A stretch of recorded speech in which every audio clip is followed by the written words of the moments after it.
Ladies and gentlemen, we are live for day 3 of the Summer Skirmish qualifiers. And as you can see, a look at that crowd. It is a packed house. This crowd keeps growing each night. Every single night's bigger than the last, Jack. I think it means we're doing something pretty good. I hope so. Absolutely. My name is Jack Courage Dunlop. I'm joined by Ben. Dr. Lupo. Still considering if he's actually a doctor, Dr. Lupo. Jack, don't question it, all right? It's official. It's on the internet. I don't know if that's actually allowed, like, legally. I don't think it is. Let's not talk about it. Moving on. We're ready to have some fun here tonight. All the registration, everything, the early mornings, those are done. Tonight we figure out our final 33 players who will be competing tomorrow in the $1.5 million grand final. That will be 6 games tomorrow. Anything can happen, as we've seen, and tonight we have some heavy hitters participating. I'm excited to watch. We've had 7 weeks before this of incredible gameplay. Yep. The total over 8 weeks for Summer Skirmish, $8 million, and it all comes down to this. We've seen a ton of big names over the course of the last few days. Some progressing on, some eliminated early, and we've seen a lot of seen some outliers, some underdogs almost that have risen up, and I love seeing that. Anybody can win this thing, Jack. Well, I can promise you some fan favorites will be participating tonight. We've got the schedule to take a look at, though, of how it will all break down. What we've seen today, it began with 3 different heats. That determined our players who will compete tonight in our qualifiers. Again, 33 players from this evening will head to the grand finals tomorrow. Some of the names playing, I mean, let's see, Nick Merckx, a little Liquid Chat, maybe a little Tfue, who knows? There's the format, though. 2 matches earlier today in the heats. Tonight, though, will be 4 games. And Ben, you see the rules set there. Break that down for the viewers at home for me. Now, not only is elimination count important, but placement is as well, and that's kind of molded the way that some of these competitive players are determining how to approach engagements. 3 to 4 elims is 1 point, 5 to 6 is 2, and if you hit 7 or more, that's 3 points. On top of that, a top 10 placement is 1 point. If you get to 3rd, that's 2, and if you win the whole thing, a victory royale courage, that's 3. It's pretty good. That's pretty good, but you know what's even better? $1.5 million split amongst the top 100 players from this week. If you qualify for the grand finals, even if you place 21st through 100th, you already earned $5 grand. But as you can see, it escalates quite quickly from there, with everything pointing towards that first place prize, $225,000 US. Life-changing amount of money. It's incredible. And $5,000 just if you make it to the grand finals, and the requirements from what we've seen the last few days, Jack. Yep. It's not over the top. Some of these players are making it through from the qualifiers, making it into the grand finals for the last day with even just 1 point and 5 or 6 eliminations. Yep. Which means some players, a lot of players, are playing very slow. But that's not the only strategy we've seen. We've seen some incredible aggression, actually. Oh, yeah. We saw even yesterday, Aiden from Ghost Gaming was, well, it felt like he was playing a different game, game 1 and 2, jumping around out in the open, even ignoring building at times. He went into, you've seen some streamers, and I'm a victim of it, just weapon swapping just super fast just because. It's like a muscle memory thing. We didn't see that too much before that moment, and he was leaving Tilted yesterday. We saw that. We've seen Animal dropped our first double-digit elimination game of the event so far. Sick. 10 eliminations in a competitive format like this is holy cow. That's crazy. It's crazy. Yeah. And we've even seen players who, through the 4 games, struggle for the majority of them, but then have 1 monster performance, 1 victory royale, which earns them enough points to qualify for the grand finals that take place tomorrow. Probably going to happen again here. Either way, though, we've got to catch up with how we got to this point. As we mentioned earlier on the schedule, we had 3 heats, and, well, we had some top performers. Heat 1, SSG Colton. Heat 2, NRG Kaysid, and then Heat 3, WPG Ranger, all representing some major organizations there, showing up big for their squads. A number of these players, they're going to drop a lot of different strategies in here, but man, nothing gets better than falling in on your opponent. Those bounce pads from above, super important, especially know the right time to utilize them and can catch your opponents off guard. It's tough to beat someone falling from the sky with a shotgun, Jack. No, most certainly. And you see there the excitement after that victory. If that drum gun doesn't eliminate that opponent on that last bullet right there, you'd think the double barrel gets a second shot off. Here's Kaysid a little bit later on in his performances, and you see already 5 eliminations there. How about a 6th? Woo. the headshot crits from that rare drum gun. Quite good. And, well, you know what's even better? A rocket to the back. Now, you mentioned earlier a lot of larger organizations, really organizations of all size being represented here. I know right now already Trouble Boys has 4 players qualified for the grand finals tomorrow. World's Best Gaming has 3, I believe. FaZe, Cloud9, Liquid. We have players from all over the place showing up for this, and it's wonderful to see such an embracement of competitive play from these organizations that have been around for a very long time. They see the value of Fortnite and just how top tier the play can be, and it's wonderful to see. It's that level of inclusion that I think Fortnite on the esports side has been. It's fantastic. Oh, they've been really pushing for it, and it's been paying off to this point. This is the biggest Fortnite LAN event on a competitive side that we've seen to this point. As we know, $1.5 million on the line. Again, stay involved in the conversation on social media, hashtag Summer Skirmish. We mentioned some of the big names playing tonight. We'll take a look at the full participant list here shortly, but I mean, man, there have been some big names that haven't qualified for this grand final. I know people have been talking about, but that's true. We'll see tonight if anyone else falls quite short, because I know a lot of people have some high expectations for these guys that scrim day in and day out. There are very dedicated players, like you said. A name we were discussing yesterday, Myth, who took time off streaming specifically to practice for PAX. Didn't work out this time, but there's more events coming forward for in the future for these players, and I guarantee you, players with determination like his, and we've seen Vivid put on an excellent show in previous Summer Skirmishes. It's not over for these players yet, and I would almost expect a competitive mindset like they have. They're going to take this as a learning opportunity. They're going to improve from it. They'll come out with positive mindsets, and they'll crush in the future. Well, earlier today, we mentioned the Heat 1 winners. That was actually Colton. We caught up with him with an interview.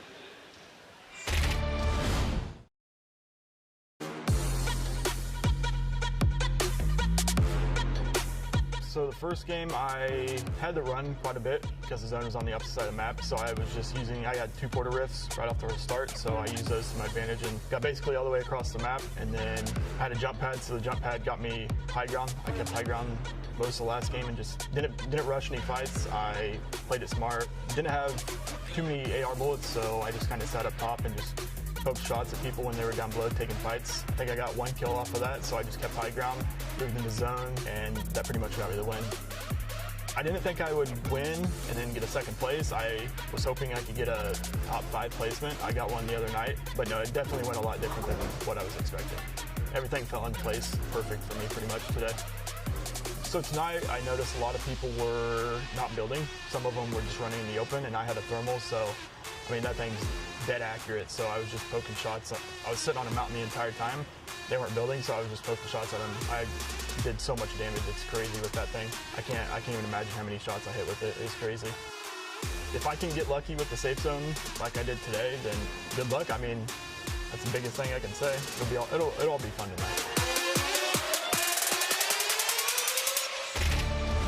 He's got to be feeling good heading into tonight. Again, yes, a great start to the day for him, but his work is not done yet. Still 4 more games to play to try to qualify for that big grand final tomorrow. The pressure is on. He mentioned the thermal and people not building out in the open. That's a strategy we saw, you mentioned, from Aiden a little bit yesterday, where it's like, hey, I'm just going to kind of go for it. Hope that everyone's hiding in their little 1x1s and I can sneak to a better position on the map. Now, I hope that he doesn't expect that strategy to necessarily work in qualifiers. You have a number of players that made it through from the heats, and they did so for a reason. You won't see very many of these players just not building. It's almost like a defensive reaction. Some of them, they run sensitivities that are a little bit higher than maybe you would expect.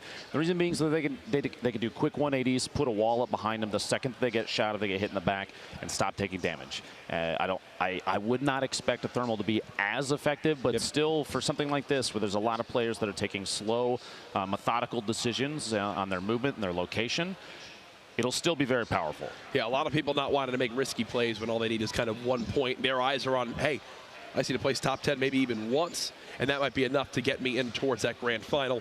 It's been the theme of this week so far, but typically the people who get those higher limbs, have that tiebreaker on their side, have been the ones seeing a lot of success. Exactly. 1 elimination, I believe, 1 point and 6 eliminations. Yesterday was the bottom end of qualifying for the grand finals on Monday, which means, like you said, elimination count is very important. It's not necessarily all about points, because a lot of these players are ending up with anywhere from just 1 to 6, maybe even 7 points total over the course of 4 games. So eliminations are weighted heavily, but that's not what starts the tiebreaker determination. Before that, Jack, it's actual victory royales, which is how we saw Animal come out on top of the leaderboards in day 2 qualifiers. Yep. Because he only had 14 eliminations, and Aiden had 18, which is the highest we've seen thus far in any of the days. And I am excited because of some of the names tonight. We have Tfue and Nick Merckx and Liquid Chap. They're slayers. Yeah, they most You're going to see are. high elimination counts. No, I'm excited. Absolutely. There's no doubt about it. Now, we've got a great crowd here in the venue, and you know what? I want to give them something special. This is my decision. No, I'm just kidding. I was just told we're doing this. Absolutely And I'm not super your excited. decision. I tweeted about this. This is big, folks, because this is actually so sick. Who wants to see the high-stakes LTM right now? Make some noise. Good. Good. Let's do it. Let's bring it up. This is absolutely awesome. The first look, the first footage of the Getaway limited time mode and the new item, the Grappler, ladies and gentlemen, right here, right now. This has been the talk of all sorts of things online. There it is, another new item coming to Fortnite, and you know what? It's simple. Here's the plan. 4 safes have been loaded into supply drops scattered around the island, each carrying a large jewel. You and your crew must locate a safe, pick up the prize inside, and get away with the goods while battling enemies. The first 4 teams to make their way to a van with a jewel and a getaway win. Are you up for the job? Simple as that. Look, I mean, look, are you kidding me right now? Are you kidding me? You see on the right side, the getaway vans, the safes that are on the map, all sorts of stuff going on. There's the jewel, picking it on up. Completely different way to play Fortnite, Ben. These changes, the new modes that they've been putting in recently and adding a flavor change to the way that the game plays. And here we see, like you were talking about, the Grappler. Man, look at this thing. Here's the Grappler, the first look. Are you kidding me? Sword around the map, completely changing, and you can take on some of these fights. Oh, I saw this clip earlier. Like, I cannot wait to do this. Fly into the air. Boom. Imagine a double barrel right as you land. Trust me, I can imagine it.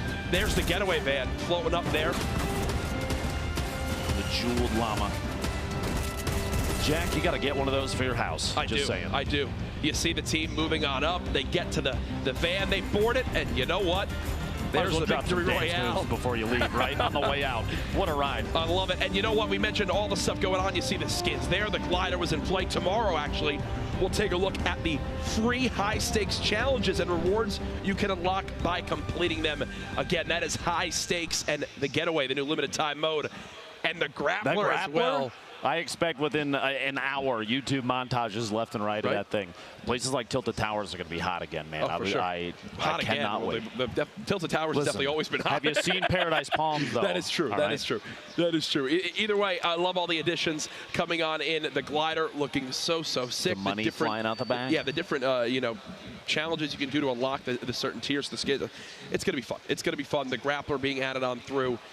All these updates, man, keeping the game fresh. You love to see it. Either way, Game 1 should be up here momentarily. Predictions from you tonight. We've got some big names. We've seen ups and downs from a lot of these well-known players. I would expect Nick Merckx to set up base in Tilted Towers, as we've seen him do a number of times in the past.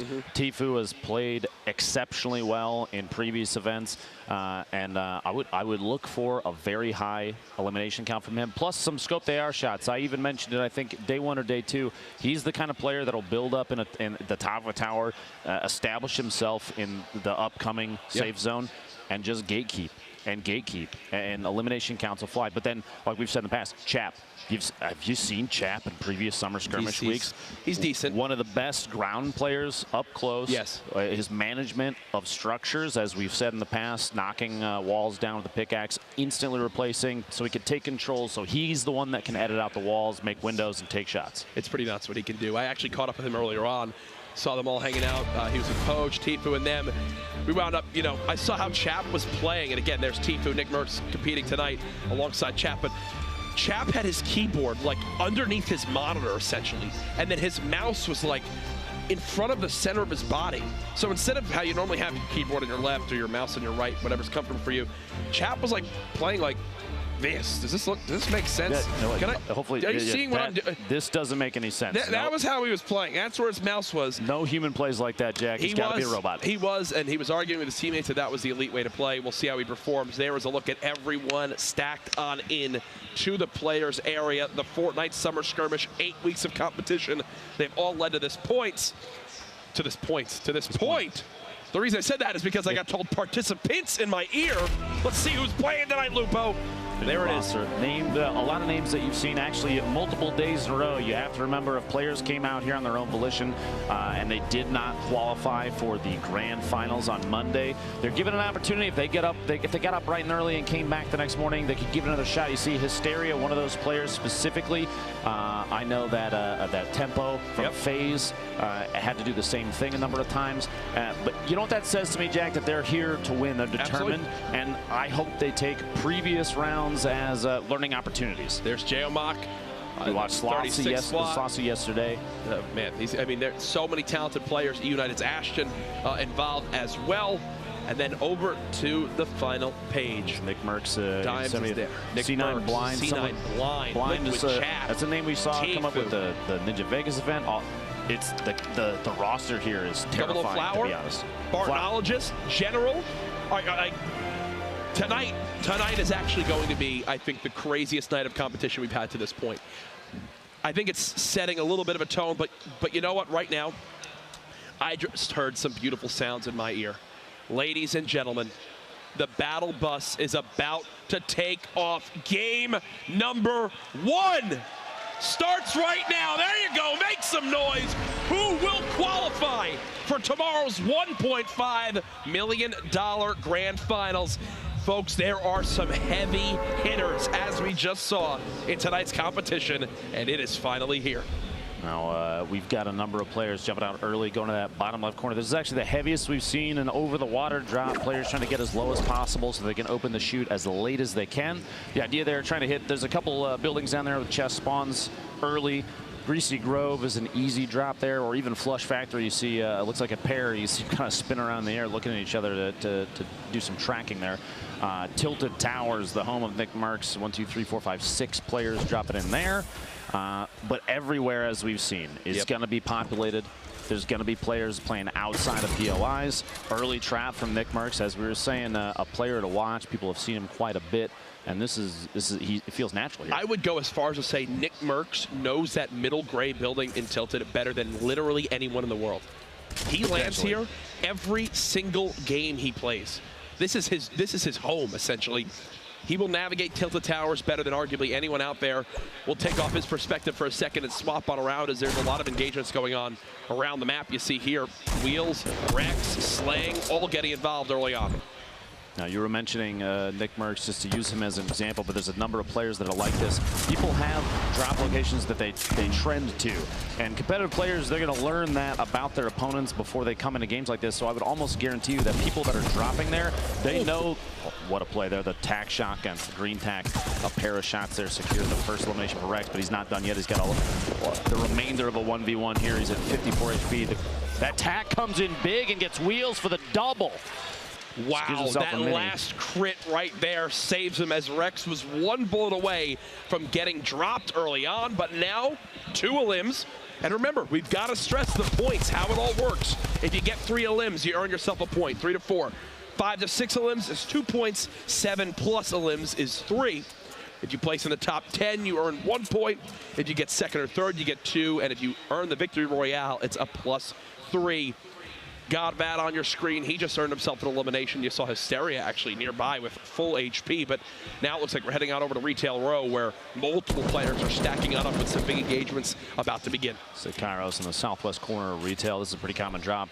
If you're looking to push into Retail, because you see a number of players move in there, these 2 houses out here are a good spot to hit. There's a lot of brick. There are a ton of just stray trees you can pick up, and I believe 3 chest spawns, 2 or 3 chest spawns on those 2 buildings, and if nobody else goes, there's confident ammo. But right here, the third partying on Frankie, TK. For people at home, explain the term third partying for someone maybe tuning in for the first time. So 2 players are in a 1v1 situation. Maybe they're build battling. Maybe like you saw there, they're in kind of a medium range fight where they've both built mini bases just to establish some layers between the opponents. And a third player enters the engagement from kind of a side angle, almost an angle that isn't going to get seen initially.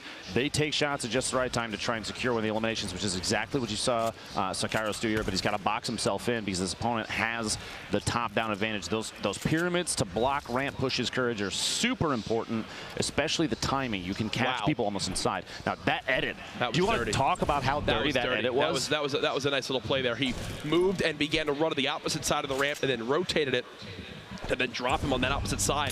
He's trying to break down his top structure because he's out of materials. Does tag his opponent once there, continuing to use that pickaxe, and he's realizing no mats. He's got to try to drop his opponent down to his level. Will it work? There it is. Can't quite hit a shot there as he is blocked yet again. The fadeaway. Won't have an opportunity there, just continuing to use this pickaxe. Now he's got him on his level. This is his chance. Sakairos can't get it.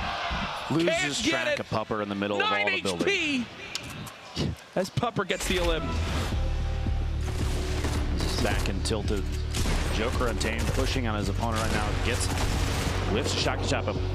Gets lavish with a follow-up. And you saw there, he ended with 1 HP. You saw it going down to the bottom. Just, again, show off just how much I know about Fortnite. You actually can't get weaker than having just 1 HP.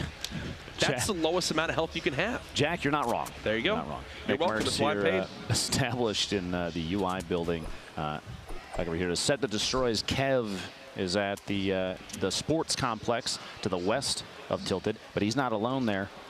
Jalakias is hiding underneath, and they're going to do a little bit of creeping. The audio cues, super important.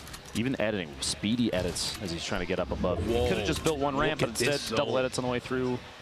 Look at this zone. A lot of players, hopefully they're seeing this. They have 2 minutes and 52 seconds to start making a push because this zone is way west side. Snobby, greasy, Tilted, even Pleasant and maybe Haunted with Shifty Shafts in there. This is centered on literally who we're watching right now. They're smack dab in the middle. I'm actually really surprised to see him going for so many hand cannon shots. Does get tagged up quite a little bit. Yeah, that was maybe hoping he'd get a quick little 1 shot there. Won't work out. Especially with materials that he's sitting on right now. Probably would have been safer to go for some like a ramp wall and then just crouch and stand up and peek and take a shot and re-crouch to hide behind. Just an update for everybody. Pupper and Rex both currently have 2 eliminations, but nobody has more than that, which means nobody's got a point yet. 3 is the bottom end for that. Here's a replay near Haunted Hills. Diabolic. This is Christo. When you got that much HP, you think you're going to basically win any engagement you're in, especially when your opponent has just about 100 to use. The zone closing on in. We mentioned just how far west this zone is. Going to force everyone on the east side of the map, from Retail, Tomato Temple, Risky Reels, Paradise Palms, Salty Springs, to make some moves west. And when you've got that river in the middle, there's a lot of gatekeeping opportunity here, Dr. Lupo, to be able to kind of shoot down on your opponents and maybe pick up some free limbs. Now, information just for people watching home, all of the Cloud9 players that didn't qualify yesterday are in this today, which means the entire roster could still end up in the grand finals tomorrow. Yeah. Speaking of big teams too, Liquid Chap, I saw the feed a moment ago, got his first elimination. Misfits taking out 42. Which is too bad. I believe he was at 2 eliminations, one elim away from a point, but got cut early. We're still 60 plus remaining, so there's no points for 42 MZ just yet. Kev trying to take shots. Gosh, he's just praying that hand cannon hits. He's been rolling. I don't blame him. The thing hits like a bus. Oh, if well, you're within. 1 shots. Yeah, like in this scenario. Kev's just going to go for this one though. At some point, you think he's using a lot for this fight. When will this engagement finally come to a close? They're 1 level away from each other. Kev's still hunting, still hoping it can work out. You see bouncing up and down, trying to look for the best area to engage from. Only 90 mats, and these are these early game fights that some of the top players talk about. Not having the chance to farm, not having the chance to loot. basically there's nothing left to his name. There's the elim finally, but on the rotation. I was almost expecting at some point, if he pinpointed his location with audio, to drop off the top, maybe suffer a little bit of fall damage, but catches his opponent off guard with an immediate shotgun shot. And look at that, the second the elim comes in, just starts hitting whatever materials there are. Here's Rio. Sentinel already has 2 players in the grand finals as well. This would put him at 3 if Rio does extremely well today. And it looks like he's got the determination for it. Kyle 182 going down. Puts him at an elimination. And here's Chap. 1 elim to his name to this point. Absolute beast in Fortnite from everything I've seen from competing against him here. Just does get tagged on up, so only 87 HP. Look at his materials already, though. And that's what Liquid are best at. And I'm wondering, oh my gosh, what can you buy with... I was wondering what you could buy with those slurp juices there. Sure, we'll see here in a second. Machine. This is his first elimination earlier. Those shotgun shots, the accuracy, even from up top on Bearded Derp down below him. That's what I was wondering. Yeah. So he actually does purchase a slurp for wood. So that's, for me, a great investment when you're down to just 87 health. Remember, the slurp was updated recently. It's no longer just, 25 health and shield. It now gives you 75 in total. Starts with your HP. So they're at 87 health. He'll wind up getting 13 HP, and then the rest of that 75 winds up going in to his shield, so he'll finish with about 62 shield there as well. Now, Courage, I'm going to try and think off the top of my head. I believe it's maybe it's like a 4x4 or 5x4 base, number of squares that this building takes up. Nick Merckx has not left that building yet. He hasn't left that 20 square area. And that was Chap who actually just ran right past him. What an engagement that would have been if it was Chap versus Nick. But here you go, Chap in the build engagement now, trying to stay above his opponent. He actually ended up in the same box and had to fall out to save himself. He's going to drop down. Are you kidding me? That's confidence. That's confidence. Stops and is it impulse time? I believe so. He's going to look to just reset this fight, get away. If you heard, the opponent he was in the build battle with started getting tagged from a third-party engagement.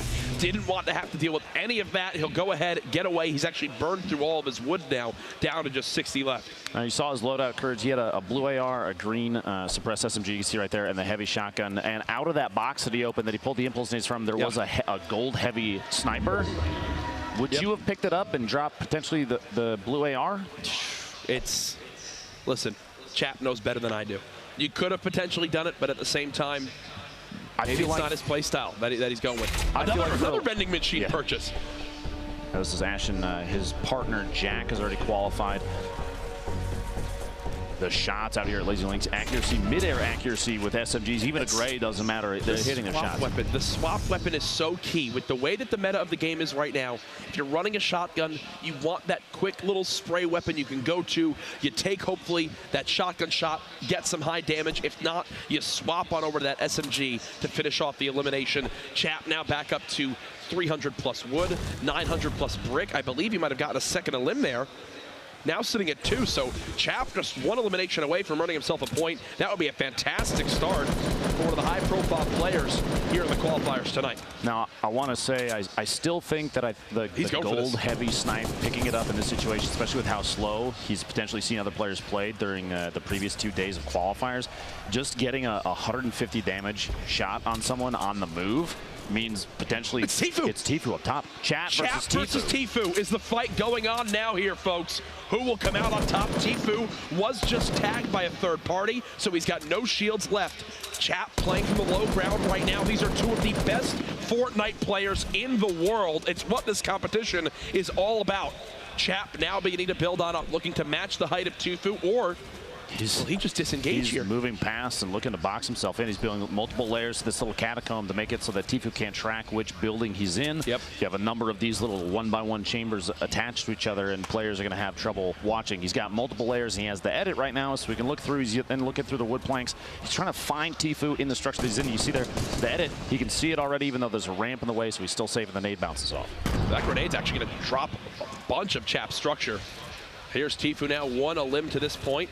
Has a good amount of materials right now, just trying to keep those grenades going on in, and he's actually got 3 more in his inventory, so he's just going to continue to lob these on out, hope to knock down some of these opponents nearby.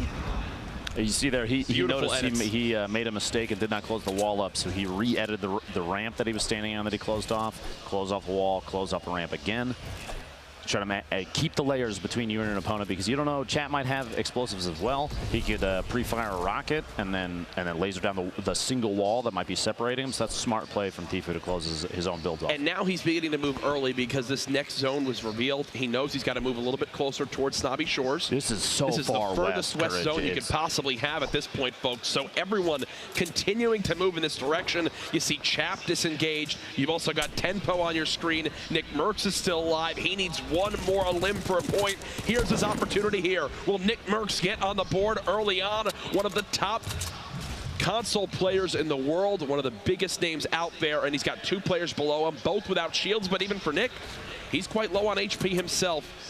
He's going to keep this high ground for the moment. Blue drum gun in hand. While they were swapping weapons in that spectate view, Kayun did have a double barrel, which we've seen used all the time, constantly, especially in these close fights like this, because Courage up close, if you're within basically bludgeon range. Nick wants this right now. It's a one shot. He's trying to make it happen. Grenade launcher now being used. Nick Merckx going back towards the high ground. I think he needs to make sure he's got himself a floor that he can potentially bounce pad with in case this structure gets knocked down.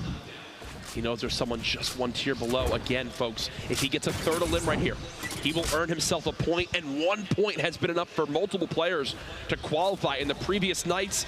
Kayun is so weak, but Nick doesn't know. He's going to try to peek on out. Is this his chance? No!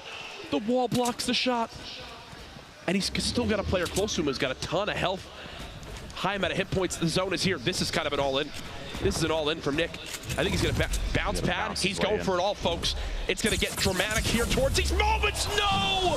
He got caught out, pinched between 2 players, the one underneath him and Kayun, who has and look at how weak he 26. 26 health. Would have taken 1 shot.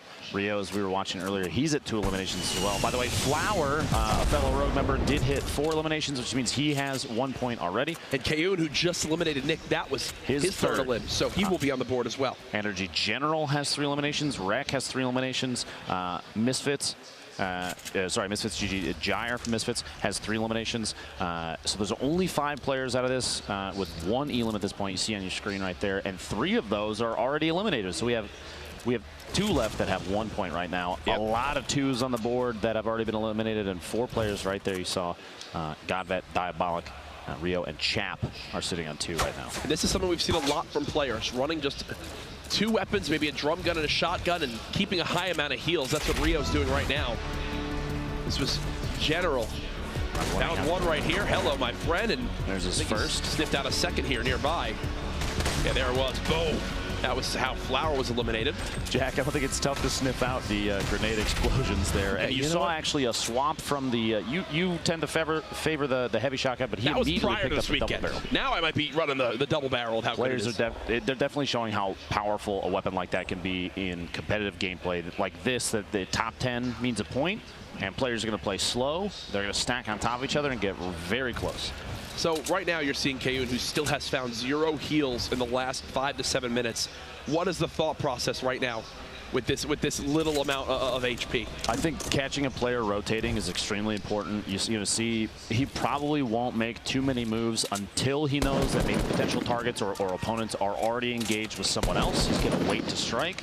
If you move too early, you're going to be the one that gets caught off guard. You're going to be the one that people have their eyes on. You also don't want to engage anybody. You only have 26 HP. So the second that you're essentially sending up a signal flare to say, hey, I'm here, please shoot at me. It's Vape Jesus now in the build battle with Dat Muffins. Muffins 1 elimination away from a point as well. You're going to hear us stress that a lot tonight, folks, because again, 1 point from our last couple nights of qualifiers was enough to get our 33rd, our last qualified person in. As Muffins just edits the window, gonna peek on out, see what he can spot, maybe get a free tag here with that first shot accuracy. He's got the double barrel, he's got 2 med kits, he's got minis, but here's the one thing he's really missing, Ben, materials, down to just 70 in total that he can build with. Now, for people that, you won't be able to see this just yet, but right now, the white circle, the next safe zone where everybody's going to have to move in 2 seconds, 2/3 of the players are already in there. Yeah. Only 7 are remaining outside of the safe zone, so there's not a whole lot of movement that has to come in. Looks like Snobby Shores was established by what was left of the player base for this game very early. You're going to see a lot of people like Tfue, very good at it. I think Nick Merckx called this a spaceship at one point, building these bases up high to get a top-down view on people. Look at these edits, too. And this is a very Tfue-esque type play style right here. Ben. It's like, you know what? I'm gonna survive until the end, go for a victory royale. He's not someone that's going to be dropping 12 limbs. He'll finish the game with whatever he needs to get a point on the board. Here's Colton, who won Heat 1 earlier on. A great use of the frag grenade there to pick up the limb. The timing to blow up the built materials and then immediately just shoot in as he sees his opponent move. That kind of timing is key. That's forethought. Yep. Now, as this game continues to move on, remember, top 10 earn a point. We're at 19 players remaining right now.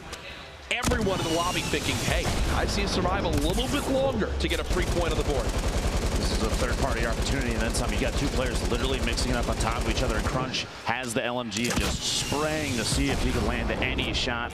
That LMG not super accurate from a distance. There's 2 players in this. And there's one. Eliminates one. Crunch, I think he wants to follow this up right now. 2 eliminations that put him 1 point, 1 elimination away from a point. Just bombing rockets, and he's blown through those explosive rounds very quick. The rocket ammo, which typically you see held onto until late, but right now he's so focused on getting this elimination that it doesn't matter. I think he goes for this now. Point. He got tags on him. There's he no got more tags. He knows this player is under 100 health, and it's time now for Crunch to go for this. He's getting third party yet again. He's got a ton of materials. I mean, look at this: 900 plus wood, 800 plus metal. But he wants this a limb right now, trying to make sure his opponent can't pop any minis to heal themselves. It's 4 or 5 just below him. 18 players left. Remember, top 10 earn a point. The edits are so fast. It looks like there might be a couple stumbles as he's trying to take a corner out, or just the top line of 3 on a wall, and it's maybe getting a little flustered in there because he knows he's got somebody else watching him in this engagement. He wants to secure the elimination on someone. Like you said, he knows he's weak already. So if somebody beats him to it, that misses out on that elim and potentially puts himself in a bad position against whoever's watching. Well, Crunch just still bouncing around, going for these quick edits, looking through these walls, knows there's someone just below. Here comes the zone. People gonna have to move. There's Sean pushing forward. Tenpo still alive with maxed HP. Colton, who we've been talking a lot about so far today, gone, playing the high ground. The position in the next zone is potentially going to start scraping a few players off, not too many. It's on the side of the hill. Yep. You hear the traps going down just to prevent people from kind of infesting the structure that has already been built. You're going to see people on the southwest side is already empty because everybody kind of had to shift with that bottom level outside the mountain. So right there, he was actually trying to connect his build to the mountain again to make sure that if the bottom was shot out, he would still have another layer to protect him. I don't think he got it off.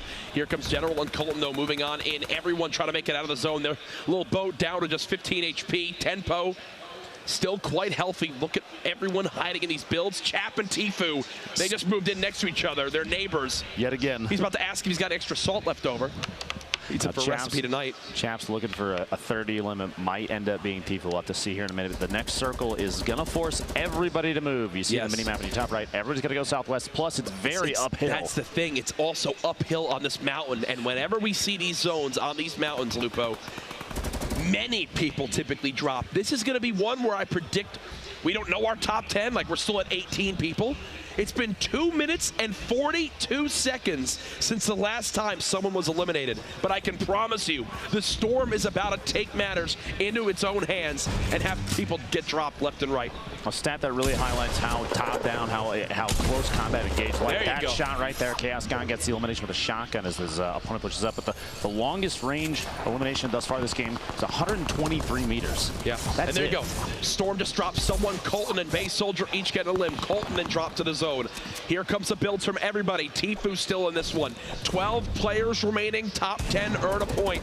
Will Tifu strike with a point early on here? You've got to think he's probably chasing Chap up this mountain as he's trying to keep on his level. One player close. Tifu going for the engagement. Won't find it yet. It's Chap taking down Tifu, and you see the smile there as he looks over. And Chap's not done yet. He gets a second elim there, putting him at 4. My goodness, Chap showing up big here in game 1. The next circle is going to be worse. Chap getting dropped down to fall. He only has 30 left. He's got to box himself in and take every second.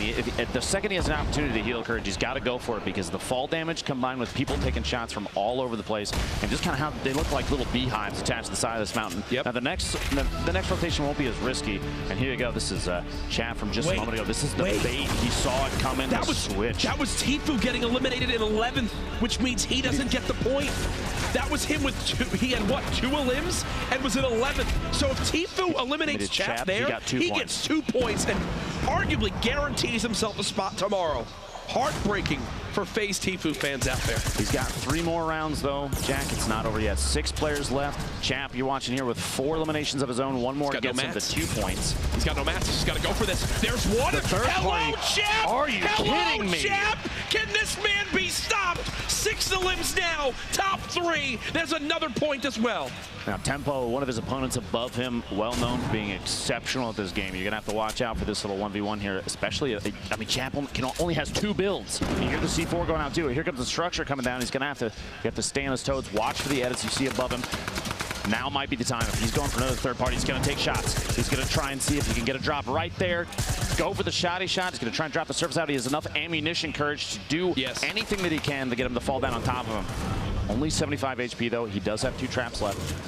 He's got to break through manually to get to this point. The edit!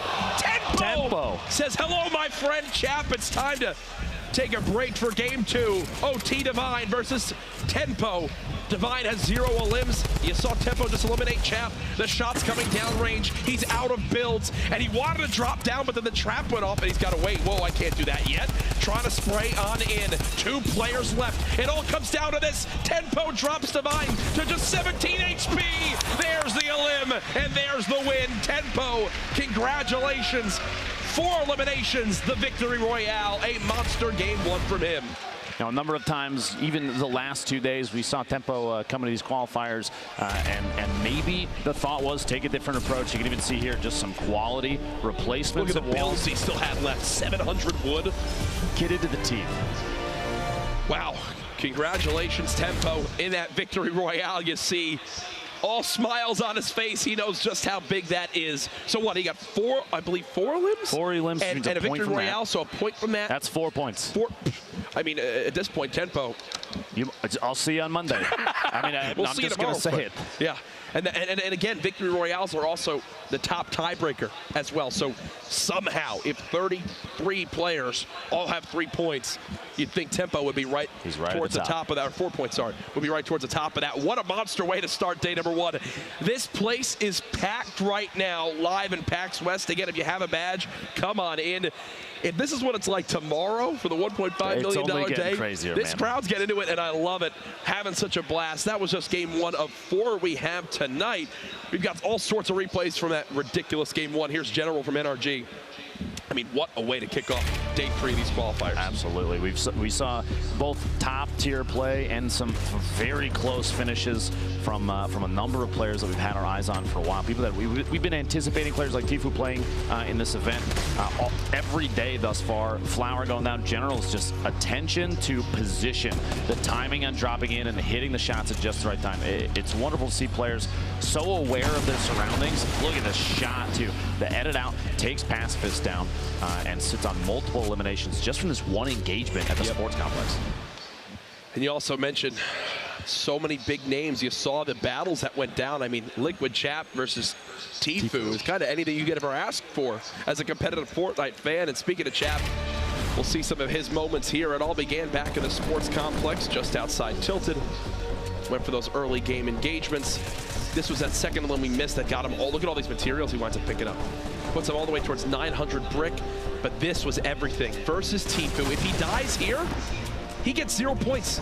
Instead, gets that elim, earns himself 2 points alone with that elim, follows up with another as well. That means that elimination on Tfue from Chap was literally, they were at the same place. Yeah, they were both 11 remaining, both only 2 elims. Then he just drops on down and says, you know what, I feel like chasing more. And even at the end here, where I thought he was going to play this low ground and hope people drop down towards him, he just kind of goes for it all. Starts breaking into the builds, starts pushing towards him. Tempo with the quick edit did kind of shut him down. But still, you have to give it to him, though. Yeah. The knowledge to know exactly when to push when other opponents are shooting at each other. It's listening. They hear the cues of shield dropping off. They hear the cues of players moving, even bandaging. That's the right time to push, and he's on top of his game every time it comes to that. Works out for him there. Tempo eliminates Chap at the end and then goes on to secure that victory royale. We'll watch that one more time, too. Here's the top-down look. Tempo had so much health. He had maxed wood here. Literally, the other two players had 0 mats. And you see, even with that drum gun spam, he was more than fine with waiting it on out. Times it to where he knows the drum gun is about to be out of ammo. Doesn't spam another wall. Instead, the second his opponent runs out of ammo, that wall breaks, and then he just takes the free shotgun shot. Textbook stuff from Tempo. He had just removed shield too, so you had multiple signals to say now's the time to push, try and get the vine and get the win, and he did. Did just that. So 4-point game from him. Already starting to see some of these big names come out early on of our 4 games tonight. I mean, we're going to get ready for game number 2 in a moment, but we've got actually the standings all ready to take a look at. Let's see where people stack up. You got to think Tempo's at the top there, and yes, he exactly is, but because of that tiebreaker, him and Chap both have 4, but he got the victory royale, putting him just above. Now you see Liquid Chap's 6 elims, 4 points. Jumpman with 3 eliminations and 2 points. But look at this, OT Divine, 0 eliminations. He played the slow game, methodical, waiting, because he knew that, I mean, you get to 2nd or 3rd, that's 2 points. You don't have to take anybody out. There's all sorts of win conditions. Oh, Tfue with 0 points, but at the top because of his placement alongside the elims he had. Could not be closer to having 2 points. Either way, still finding himself in the top 33 at this moment. There's a look again at all the players ready to hop on in. The battle bus should be taken off here very, very soon. So intense. These live environments, completely different from playing to the comfort of your own home, Ben. Now, I've got to reiterate, I know I've done it the previous 2 days, I got to do it again. These guys are all these players they're in a different building from us, which means they can't hear a single thing that we're saying. There's no outside noise. It's very quiet in there, so they have the ability to concentrate. They can hear everything. And it's the environment over there is, I mean, it's top tier. Granted, some of these players, they're not necessarily, it's not the gear they're used to using, but I'm going to be honest with you, we've seen some of these players put on a good show, and let's see them do it again, Courage. Game number 2. Game 2. The final day for qualifiers, trying to get in on a Monday, $1.5 million. And Jack, where are they dropping? Where are we dropping? Well, we're following Tempo. We have to off that performance in game 1. Looks like he's headed right back towards Snobby, and that's where he landed last game and had the perfect zone. So he's like, hey, let's hopefully have it work out that way again. So he'll go ahead and fly towards that area. And when you're flying on in, spinning around, looking for exactly where other opponents could be dropping on in from. Looks like he'll have someone there on his screen. Can't quite read the name.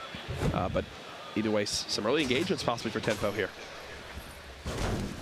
Unlucky location came around with just some ammunition. You see a lot of these players, even while traveling, they're going to smack every single, any material source they can, because early game fights, Courage, 1 or 2 builds can make the difference between winning a 1v1 or not. And look, Slaying inside the house came up with a chug jug. He's got a blue AR already, and Tempo sitting on a gray tactical shotgun at this range is not going to be nearly effective. Shotguns, you got to be very up close. That's why he's using the build. Trying to get in. It gets a shot through the window. Are you kidding me? 80 damage. Leaves Slaying at 20. This chug jug could come in big if Tempo lets him get it off. Tempo lets him use it. But Tempo's got to push. Remember, he's only got 30. He's been tagged twice already, but this AR does 33 damage. So Tempo still has 34 health, meaning Slaying is to hit 2 bullets. While he's only got 20 HP, Tempo has a shotgun. The top right corner, you can see just how close these 2 players are. Third partying.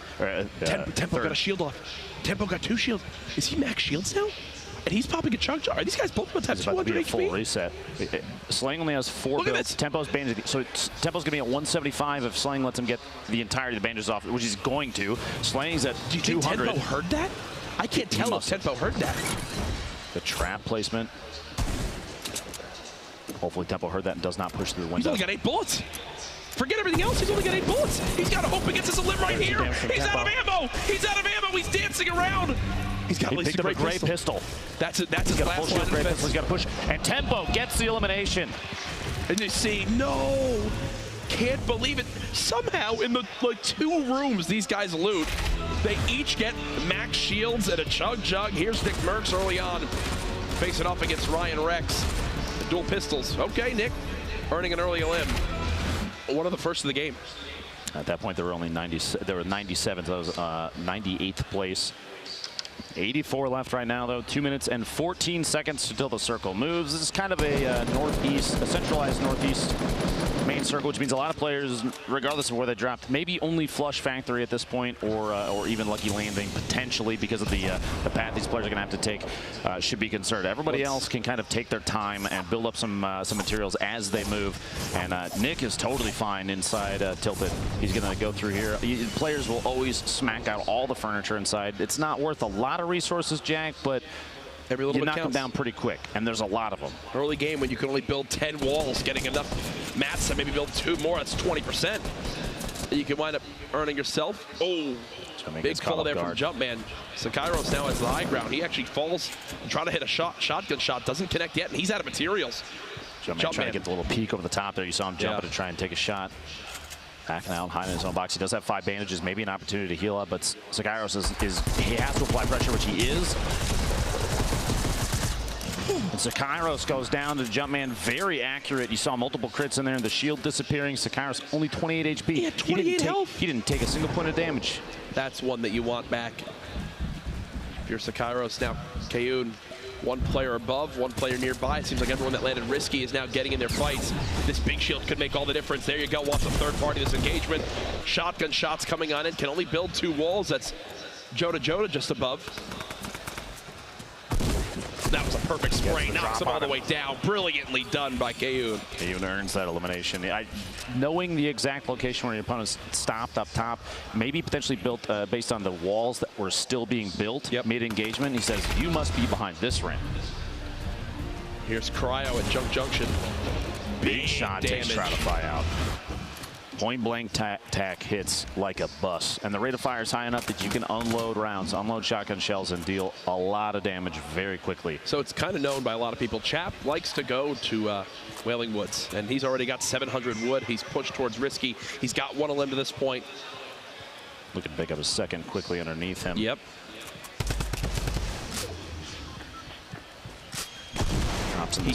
He hears a double barrel. Now that it's been shot once, I think this is Chap's green light to go for this. Trying to stop him from getting the reload off. Chap continuing to spray on down. Drum gun in hand, so darn good for shredding these walls. But he doesn't have a ton of ammo. Does take a pretty healthy hit right there. Ooh.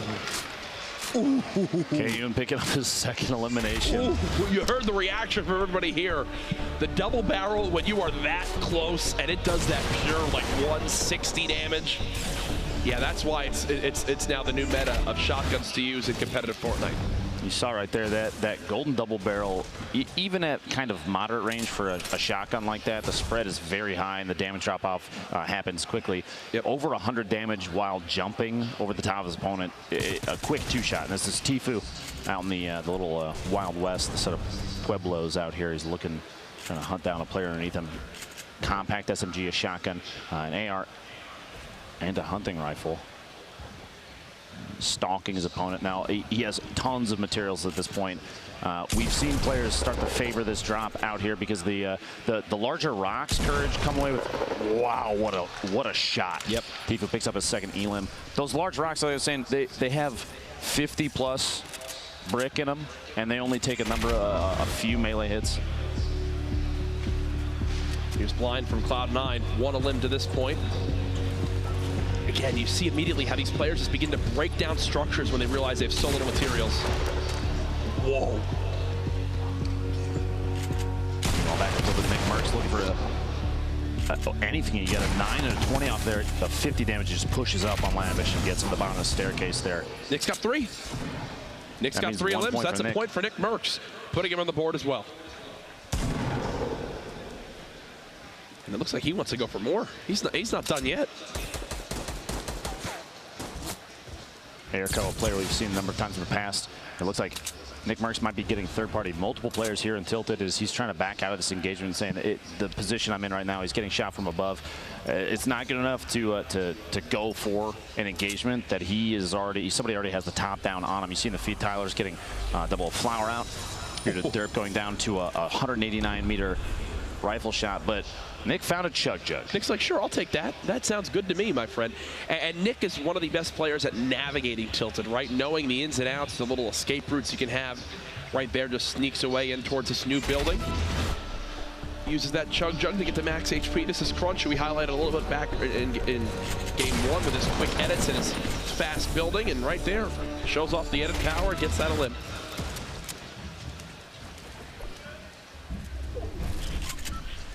Kevin Crunch both west side of Loot Lake, but they're not alone here. Tempo a little ways away between Tilted and their current location at these factories on the west side of Tilted. We might see a third party from him if he hears the engagement. They are in they're close to the edge of the zone though. Courage, they have 1 minute and 44 seconds before they have to move, but just so people are aware, there are still 2 players outside of the zone coming from Pleasant Park and Shifty Shafts, so we might see some drops to the Storm and the feed here. But Kevin Crunch looking for each other. Meanwhile, C9 Blind, Salty Springs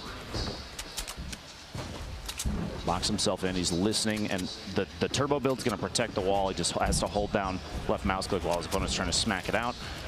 He still owns it, so he can edit his way out, and he's gonna use that to his advantage. A lot of the structure, I believe, is still his, so he can edit these. But his opponent, like we've seen a number of times, they're going to smack him out. They're going to use a pickaxe, replace it, so they take control of the wall. They decide when the hole is open. Should be a cleanup. You think 162. 162. Okay, well, now that he knows that this player's got under 40 HP, he just wants this, and that's what you talk about with him owning a lot of these walls. He can edit through. Here's another engagement. Can he clean up the limb? There it is.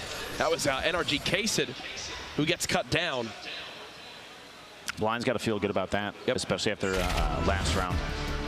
I love seeing these players improve on their own gameplay, but Double Flowers stuck inside the house, already super low HP, walks in on Flowers, trying to use turbo build to keep his opponent out, but it wasn't fast enough, and he had already been through the wall location, gets a shot off, a very easy elimination just because of the low HP of Flower already. You'll see, whenever anyone's in this scenario, they never sit still. Even right now, Pupper, yeah, he'd love to just sit still and kind of take his hands off the keyboard, but you never know if there's a sniper aiming in at you. Always strafing, always making sure he's not an easy target. We'll take a couple pop shots, and you hear that? Speaking you literally of snipers, hear that? The reason he's Whoever just shot that sniper, forth. thank you for making my point. Giving credibility to Courage just by a single sniper shot. When you're playing in these games, even at home, in any match, you always have to think with the mindset that there's a sniper watching me. Even if there's not, always think that there could be. Because again, those third-party opportunities, someone's hunting, someone's watching at all times. Colton, the winner from our first heat, goes down to Jumpman's tack shotgun. My apologies, double barrel up close there, and Jumpman's going to top off. Very edge of retail, very edge of the safe zone. Yeah, 3 eliminations. That's a point. He doesn't have to move very far. 47th Architect. You think he's in a great spot here, but he is quite low on AR ammo. And the zone's moving. He has to decide whether it's time to engage, which it looks like his opponent says it is, and Frankie gets the elim. His 47th trying to move out. And that's actually Frankie's 3rd elimination. That's a single point for him, which already puts him in a fantastic spot. His loadout is actually exceptional right now, too. 2 full shields. He had a bolt action. But he he's had got so little HP in the zone. That's the thing. He's got to move. He still has a minute. The zone still has a minute to push. So he's got to run so far. There's people nearby. Nick's got someone just above. I think he'll break down wheels here any second. This could be another elimination for Nick Merckx, which would put him at 4. And he still has a campfire to use, so even though he's in the zone, he's still in an okay position. Trying to match the building of wheels. They're on the same level now. Nick trying to swap to that shotgun. There's the elimination. Shot on wheels. Nick Merckx hasn't been stopped yet, folks. He's got a med kit, too. He's in a great spot to keep on moving with the zone. He's actually, looking at the map, he's relatively far out. He has quite a ways to go. He is still all the way across Dusty. Hopefully there's more than one med kit there, or maybe he has a launch pad, because otherwise he's in a tough spot. Yeah, he most certainly is. Pupper. Now remember, when this zone closes, it's going to start hitting even harder. Is this the second? Is this second? Yeah. This player's now trying to medkit to stay alive here. Pupper getting chunked on down. He's got to stop and use this medkit. It's hitting for 2. Cut off. This means it's a 1v1 fight, and he doesn't have any eliminations left. So no matter the outcome, no points. Both of them drop. Now it goes down as well. You see all their loot sliding down the ramp. The Storm is quite good at getting eliminations, and you see it there over towards Hysteria. Just took down Yo-Yo. Keep it up. That's his first elimination of the game. Now, this is actually Hysteria's third time through the qualifiers. He played through all the heats before this and has done very well in those, but each qualifier has he's gotten very close. I remember overhearing he got to 11th place multiple matches, I believe, yesterday, which is just one spot short of getting even just a single point, which could have put him in on Monday. This is where the little huts begin to get built. The 1x1s, the little bases to hide on in. Over to Cristo. Above Lonely Lodge, won't be safe for this next zone, but he's playing like this because he's got WBG Ranger just below. Ranger tries to spray on down. The trap comes in. There's 150, and oh no, Cristo. A little bit of a panic there. It looked like, I don't know if you noticed, was he attempting the rift to go his way out of there just in the last second of the trap damage? Possibly, as now Kayun thinks he's got a free elim opportunity in a third party. What he doesn't know is that that player below took 0 damage, so they're both around the same amount of HP. And as a player, Lupo, you can sometimes use that to your advantage. Play mind games to your opponent. Oh, he thinks I'm weak because I just got in this engagement. Meanwhile, he's still more than ready to fight again. Remember, too, if that trap is still in there, an opportunity for a lot of damage. A lot of AR ammo being used. Keep an eye on the amount that Kayun has. Just about one and a half clips left. I believe if Ranger makes it to Monday, that's the 4th player for WBG that would make it through, which is incredible. It's an excellent roster. Nick Merckx in the feed takes C9 Blind out. Jeez, Nick Merckx is a man on a mission. 5 elims, that's 2 points already. That might lock Merckx in for Monday. Oh yeah, no, Nick's in a brilliant position because he had elims last game too. Here's Fade in a little build battle around one of these houses. Stops Joshua right there. Once he gets the high ground, he just goes for the quick shotgun shot. That heavy, so darn good when you get the headshot crit. And this is from Ranger's perspective. Drops him down, places the trap, edits the wall above him, swaps to the shotgun. It happened so quick, but every single one of those actions was calculated. A much-deserved limb right there. Is he gonna go for this? Is he going to go for this? Oh, gets blocked. One of the most aggressive launch pads we've seen so far. He's trying to get the drop in on him up top. The reason he went for it, or potentially went for it, is because the opponent at the top of the tower He's got 6. He was already in an engagement, so he kind of had the drop on him. But there's 3 players in this box. Triz is nearby, 2 across the street. Nick Merckx, like you said, was 6 eliminations. Leading this game. What an absolute beast. Blind in second, and the limbs is already out. This one, Nick trying to break through these walls. He's made it up through. The spray with the drum gun, isn't enough? No! Just short of the 7th elimination. That would have been 3 points there. I'm surprised he didn't swap to the heavy shotgun. I think he was hoping that maybe the drum gun spray would have been enough, but if he's got the heavy shotgun right there, I think Freak's dead 10 times over. Potentially, or even to a trap play in that situation. They were in the same box. If he owned a wall, there were a lot of options. JP2 from Luminosity Gaming. We've seen him play with Cypher, I believe, before.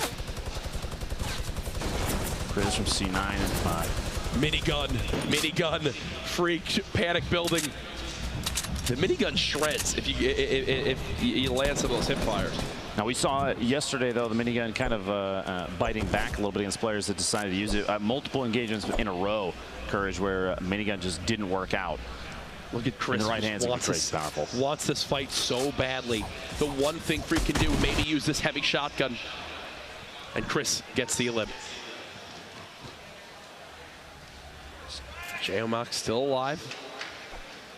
If you've never met Geomock in real life, I'm pretty sure he's 8 foot tall. That's real. We'll have to stat check that one, Courage. The push from the east side. You have 17 seconds, 28 players left, and after this circle closes is when things start to get chaotic with circle moves. The Chris, we just saw on the feed a second ago, that elimination that we were watching. He's at 2. 1 more versus who he's against right now. That'll give him 3. That's a point. This drum gun push, we've seen it a ton of times and paid off. But watch the trap. Horrify almost gets it off. And Chris falls down below, just barely dodging it. You heard it go off right there, the reset. So it attempted to do damage. He dodged his way out. He would have survived. He had over 150 HP, but man, those last-ditch efforts, they pay off in just the right situations. Fast as Crispy trying to push his way up. He's going to chase us down. Look for maybe his own little hut to build into. Doesn't have a lot of materials. Going right at it. Yeah, he wants to go for this. I think it's more of a desperation play. Boxing himself literally next door, trying to. He's going to take ownership of some of these, or potentially even knock him down. We'll see here in a sec. He's decided to layer himself up. He knows that Tyler's above him, is getting shot from a third party, and there's a number of players around him. So he says, I'm not going to expose myself too much right now. You guys fight it out. I'll wait to see if I can pop out. He only has very little materials left, but Tifu in the feed, you saw there, just got an elimination on Rex. The fight here, Crispy deciding it might be time to make a move. Relocating, trying to build up all these layers, as many as he can. He's going to push up. He's out of materials, though. 7 wood, 7 brick. Oh, no. And an interesting edit. The corners there kind of create that little diagonal bridge with the walls, but it's enough that you can sneak down the edge. A little frantic, not going to lie. Shivsy goes down, Resume goes down, and Emat also goes down. So now there's 22 players getting close towards that top 10 threshold. Crispy's right here to kind of keep quiet. You see in the top right, there's 4 or 5 players in the area around them, all kind of building and layering on top of each other just to try and stay safe as the circle is going to get ready to move here. Just listen to how much is going on around him. And he's got no materials. He can't do anything. It's Kayun's 3rd elimination. Go ahead and swap to replay this. Quick little edit on the window. Peekaboo. Takes JP2 out. Tempo, I'm assuming, just eliminated Young Prism. You see that in the feed. Perfect. That's 2 eliminations. Look at his reaction. Like, oh, gosh. He's got max wood, 200 brick. He's in a decent position because right now, you see that this mountain that's next to him, that's natural cover that he can use. He can push up the left side of the map once the circle starts to move. Tifu over here, 3 eliminations, that's 1 point. So he's in a better position than it was even last game. I'm going to say right now, for the big names that we've seen participate, this has been some of the best performances so far, right? Oh, yeah. Where, like, Nick Merckx, Chap, Tifu all putting up a good show. Tifu, Nick Merckx, already, Tempo, already with points on the board. Sitting in great positions to qualify for tomorrow. Again, I have to stress it, folks. We've had qualifiers all this week. It's to earn positions for tomorrow's $1.5 million grand final. It's a holiday. Tune on in. Tell everyone to be there. If you're live in the venue, you will want to be here to secure a spot here early on tomorrow. Do not miss this live in person. This crowd's going to get nuts. And Tifu doing something you said even before. This is a pretty common tactic. He's very good at waiting, pacing his timing. He's going to try and drop them at the structure that his opponent was using to push in, but it wasn't enough. Multiple layers on that from these top tier builders, so they can. He still even got in Tifu, who's under. His opponent's underneath him now. And he's got to wait. The rock's coming in. A time bounce pad to fly away, try and get out, and this is what we were seeing earlier. Crispy's down at the bottom of that catacomb of structure. Kriz getting the elimination in the feed there on Nikiski, I believe is the name. This is Tifu and Tempo. Right on top of each other, literally Teammates. a box away. Not this, though. Not here when it's all solos. Tifu using the bounce pad, trying to soar forward. Thankfully for him, none of those drum gun bullets connect. He's made it to the closest spot to this next zone. Sign of a great player, making sure positioning for the next move. Now getting sprayed again. I just realized, Lupo, look at his materials. I mean, this is bad. 10 builds left. I believe that's why you saw he built up that layer in front of him, but didn't cap the top off. Plus, he started to get shot from above. He kind of waited. He knew he had to time the builds correctly, because if he had spent all his material earlier, that means that his opponent shooting from above could have potentially busted through and taken shots on him, maybe even eliminated him. You see there, he actually flew early. He made it into the zone, Tifu, but this is where things get crazy. Courage. Everybody's moving at the same time. 4 eliminations for Kriz here. 1 more gets him a 2nd point, plus there's 16 left. 6 more players go down. That's another point for anybody left remaining. Kriz has all these shields, gonna get back up to 100 shields. Still 16 players left. Expect a few to begin to drop here. Fade takes down Jayamak. You see Cryo lost to the storm. Another engagement going down as Crispy's trying to sneak on in. 14 players left. Crispy still has no builds. Tifu eliminates Base Soldier, which will maybe give him materials to hold on to. As Triz, yes, he gets 500 wood. That's a game-changing elim for Tfue. Remember, folks, in game 1, Tfue died to Chap when he was 1 elim and 1 position away from earning 2 points. Here he's earned 1 point this game and another elim plus 2 more elims in the total game. Top 10 would get him another. And we were watching Crispy a second ago, who was sitting on 7-7 for his wood and brick, and you saw he made his way in underneath. He's in the bottom, and he hid next to a tree, but opted not to knock it down because the tree, the setup inside that little catacomb, the builds that are around it, he's totally covered. He can hide in the bottom of the tree, and players that are sneaking by, he might get the drop on him. He might have an opportunity for another elimination, rather than knocking the tree down and coming out with maybe 30 wood. There's 3 builds that it would get knocked down so fast, it might not matter. Tempo in a fight with Bumboy. There's another elim for him. Tfue just trying to position himself. Already in that next zone. Made it to 11th. This is where he died last time. Not the case here. Tempo gets another. Everybody that's left alive right now does get +1 point. They're all top 10. Kriz coming away with a double in the shotgun. Eliminations of the feed. Crispy then follows up and takes Kriz out with an SMG. And Tfue trying to establish himself up top, somewhere safe. He's 6 remaining, 4 eliminations. He needs 1 more for another point. He wants those, Matt. He wants that loot so bad. He better. He's got 15 builds left total. And he's going to start to use them to try and get up top, opting out of going after those. But the Rockets coming in saying, nope, you got to go back down. Now's the time to try and make a positional decision. He's got to go down. That's exactly what he's going to do. Doesn't want to take too much fall damage. He's going to push in the zone. He's in the bottom fighting now. Tfue gets another one. That's 5 elims. Makes it to top 3. 2 left. All the loot's falling to Tfue. He's trying to drop on down. Can he drop his opponent in time? Tfue spraying out the build. Here he comes. Are you kidding me? Tfue with the win and the pop-off celebration. Dramatics in the final moments there. Tfue, a heartbreaking game 1, gave him the fuel to turn up there in game 2. He's dropping. You see TNT Rain trying to get the shot off on the way in. An incredibly long drop, 2 eliminations for him. He did make it to 2nd. That's 2 points still, which is, I mean, that potentially puts him in placement for Monday. Yeah. Right. But Tfue, what a game. He's feeling very good after that. You love to see the emotions there, the pop off. He doesn't have a window to jump out of like he normally does. I almost expected him to try and find one. Right. It's either way. You look at it right there, and we talk so much about materials. Doesn't panic, and it's on down. Players begin to fall because we talk so much about how awkward it is going up mountains there. Oh, yeah. They had to go down mountains, and once people started to get shot down, it was loot raining from the sky. It was like a never-ending llama. Now, I think a player like Tfue, he spends a lot of time in playground mode. It's a great way to build. You just drop in, smack some llamas, get a ton of materials, and he practices his builds. He practices his edits and the speed at which he can do them. It definitely shows in a situation like that. He had no materials left.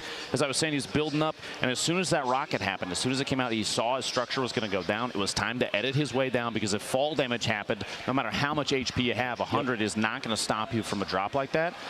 So editing down, it saved him. He was able to fly down, slide down the hill, get an engagement at the bottom, and you saw so many players were eliminated like that in an instant, and it left them a 1v1 at the bottom. It all dropped quick. It was all Tfue at the end, but there were many players making some highlight plays. Here's some from C9 Kriz. You mentioned the 2 elims we saw in the engagement feed. Here it is again, getting up close and personal with the double barrel to take down Misfits Freak.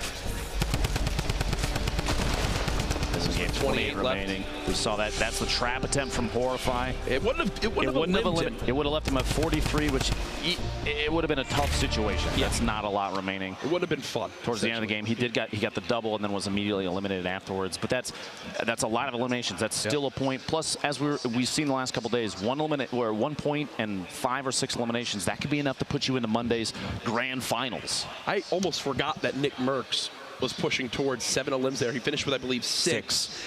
The man continues to impress me. Every time I'm like, okay, Nick's done, that's his craziest thing he'll do on this game. No, now, again, showing up to this LAN environment, I mean, thankfully for the other opponents, Nick playing with a shirt on, or else he would have used the intimidation factor of his traps. Just flexing. That basically go above his head. As here it is again from Tilted. You're in Nick Merck's domain. I'm surprised people are even landing here. The number of those engagements within Tilted in which Nick can bait players into situations that he already knows his way around with inside this whip, the shotgun shot right there, that double barrel is vicious up close. Yep. And as I was saying, Nick's ability to bait players into a situation where he knows he has the advantage, that staircase push, the elimination side there, he basically waited for the player to come around the corner and said, now you're on my turf, I have the height advantage, and I've got a shotgun. Oh, I thought that was how we got the 6 elim. Followed up shortly after. That was against Sean. Pushing Nite Sean there. Now, Nick 1 away from 7 here. I feel like he's mad at himself for this one. For not swapping. He had the double barrel. He had the double barrel. With how close they were, Misfits Freak would have gone down very quickly. They were stuck on top of each other. That's the range that a double barrel is just going to crush your opponent if you hit your shot. There's a look at this packed house we currently have live from PAX West. That's not the last of our replays we'll see. We'll once again take a look at Tfue and how he made it possible to win that game 2. I have to give him a shout out here strictly because game 1 he could not have more of a frustrating end. 11th with 2 elims.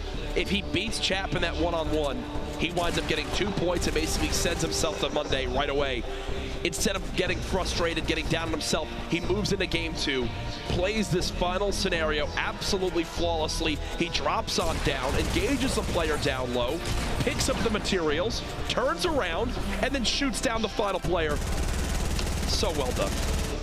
Now, players like Tfue, they know how to work their loadout at like an optimal rate of fire. You saw multiple times taking a pump action shotgun shot and swapping, unloading with that compact SMG, and just when the shotgun's ready, flips back, hits the shot again. That last shot in the second to last elimination, 76 damage. He just knows the timings. He knows the timing so well that he can put out as much damage as possible and secure those eliminations, even exposed like that in the open. He had no materials left. He had to engage, and he went for it. Tfue, one of the biggest names in Fortnite. I believe we'll have an interview with him. Actually, it's ready now. Zeke has Tfue down on the floor after that impressive Game 2 victory. Guys, awesome cast. You guys are amazing as always. I am joined here by the legend himself, Tfue. How are you feeling, my friend? I'm pumped, man. That was like a perfect game, in my opinion, and I'm so excited because like the first game, I ended up getting taken out by Chap with 2 kills, 11th place. So it was unfortunate that I went all the way through the first game, ended up getting 0 points, but I clutched up that last game, 6 kills, got the victory morale. I'm pretty pumped. Excited to play again. Now, what was prep like leading up to PAX? Preparation, I was prepping like a small space to play, you know, like maybe tighten my setup a little bit, keyboard and mouse. You know, I ordered the Logitech keyboard and mouse to practice because I knew they were going to use them. But other than that, just a lot of solo snipes every day, grinding, you know, off stream. It's good. It's fun. I'm excited, man. So what is it like, you know, you obviously played all Summer Skirmish long, and then you show up here, and like you talked about, you had that first unfortunate game, and then in game 2, you show up and slay out. What was going through your mind, and when did you know that you had that win? I knew I had that win when I cleared out the entire, like, bottom level. And all I could see was just dudes way up in the sky with, like, maybe 1 or 2 platforms securing them from just falling all the way down. And you know, once I saw them, I was like, oh, it's free. It's free. All I can do is shoot them down, and I'm good as long as they don't got bouncers. But I was confident even if they did have bouncers, I would take them out. But you know, I'm pumped, though. Now, what do you got to say to the millions that love you and the crowd that's live here at PAX? What do you want to tell them? I love you guys, and I miss you guys for sure. There you go. You heard it from the legends. Thank you so much. I cannot wait to see how you slay out. Ladies and gentlemen, we're going to throw it to a break, so we'll be back in just a little bit. Stay tuned.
climax so far tonight for night 3 of the qualifier in this packed house.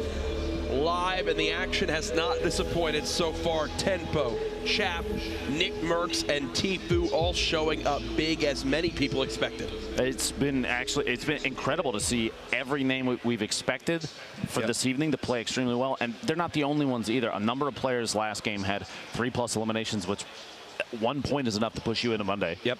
And that means anybody that makes it in, that's $5,000 minimum.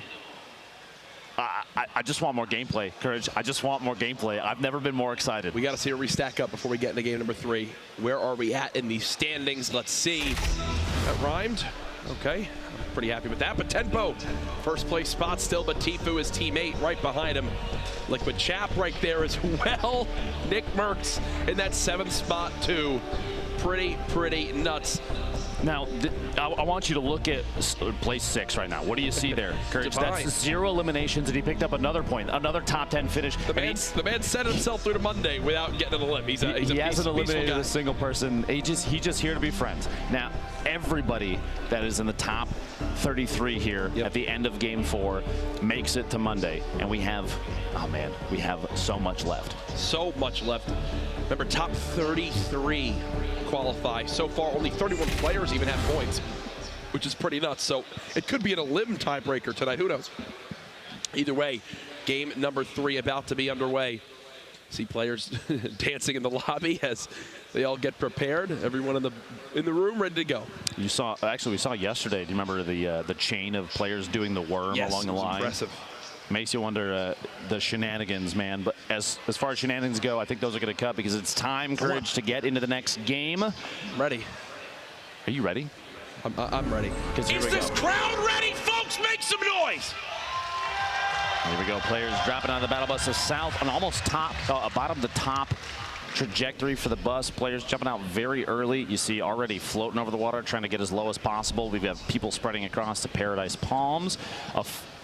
Less than I expected in that southwest corner to the northeast of Flush Factory. Maybe only 3 or 4 dropping down there. So it's going to be a slow, methodical start for those players. But in the bottom right there, you see Tfue pushing across. He's going to drop into the gas station in hopes to establish himself a little buffer of loot. These southeast corners, typically you come out with quite a few materials if you're unchallenged. The trees and the rocks are key, plus the metal here. He's going after every single piece that he can. Metal for these competitive players is extremely important because early established fights, they have a lot of HP, 110. The second you place him down, Nick Merckx here in Tilted Towers. We've watched him here every time. I guarantee you he's going to drop here. As I said, his opponents that go tilted, they already know they're at least going to have to face him. And if they're watching the leaderboards from previous games, they know they're in for a fight against Nick. And there are many players in Big Gray right now. Nick knows this. He'll go ahead and upgrade his assault rifle. Beautiful pickup there. That's like like the best thing you could ask for right now. The rare drum gun. I don't think it's a weapon I'd want to find. More than that. I almost wanted Shield to come out of that thing and put him in just an even better spot. He is very low on materials though, which means if he's going to fight somebody, Courage, he's going to engage. He's not going to be slow about it. He has to push. I almost expect him to take a shot with the blue drum. You saw the opponent drop down on top of the platform that he plays. He's going to push over here. This middle building, the construction building, has a lot of platforms. These pallets which come out. See, a lot of wood. He's completely ignoring him. He's pushing past. He's looking for. Wait, look at how many people landed tilted. Oh my gosh! 1, 2, 3, 4, 5, 6, 7, 8, 9 in tilted. That southwest corner, like I said, pretty empty. A good spread of players across the entire map. See, Nick runs away from that fight in Big Gray because he's just hoping for shields anywhere right now, and still has yet to find any. When you don't have shields, it almost feels like you're naked when you're playing. You don't feel comfortable in any scenario. Fights. See, like, look at this right now. Chucking the nade. He's pushing him out to the left or up the stairs. Just trying to hope for a bait on his opponent. It sounds like he might have been engaged by somebody else. The nade may be revealing a position. It's launch padded. The player just launch padded on out. And Nick's more than happy just chilling here. Again, since he doesn't have shields, he's not really in the mood to fight in any aggressive manner. C9 blind, the getting shot, I believe, from 2 different locations. As he was readying himself to drop in. Drops a stink bomb basically away.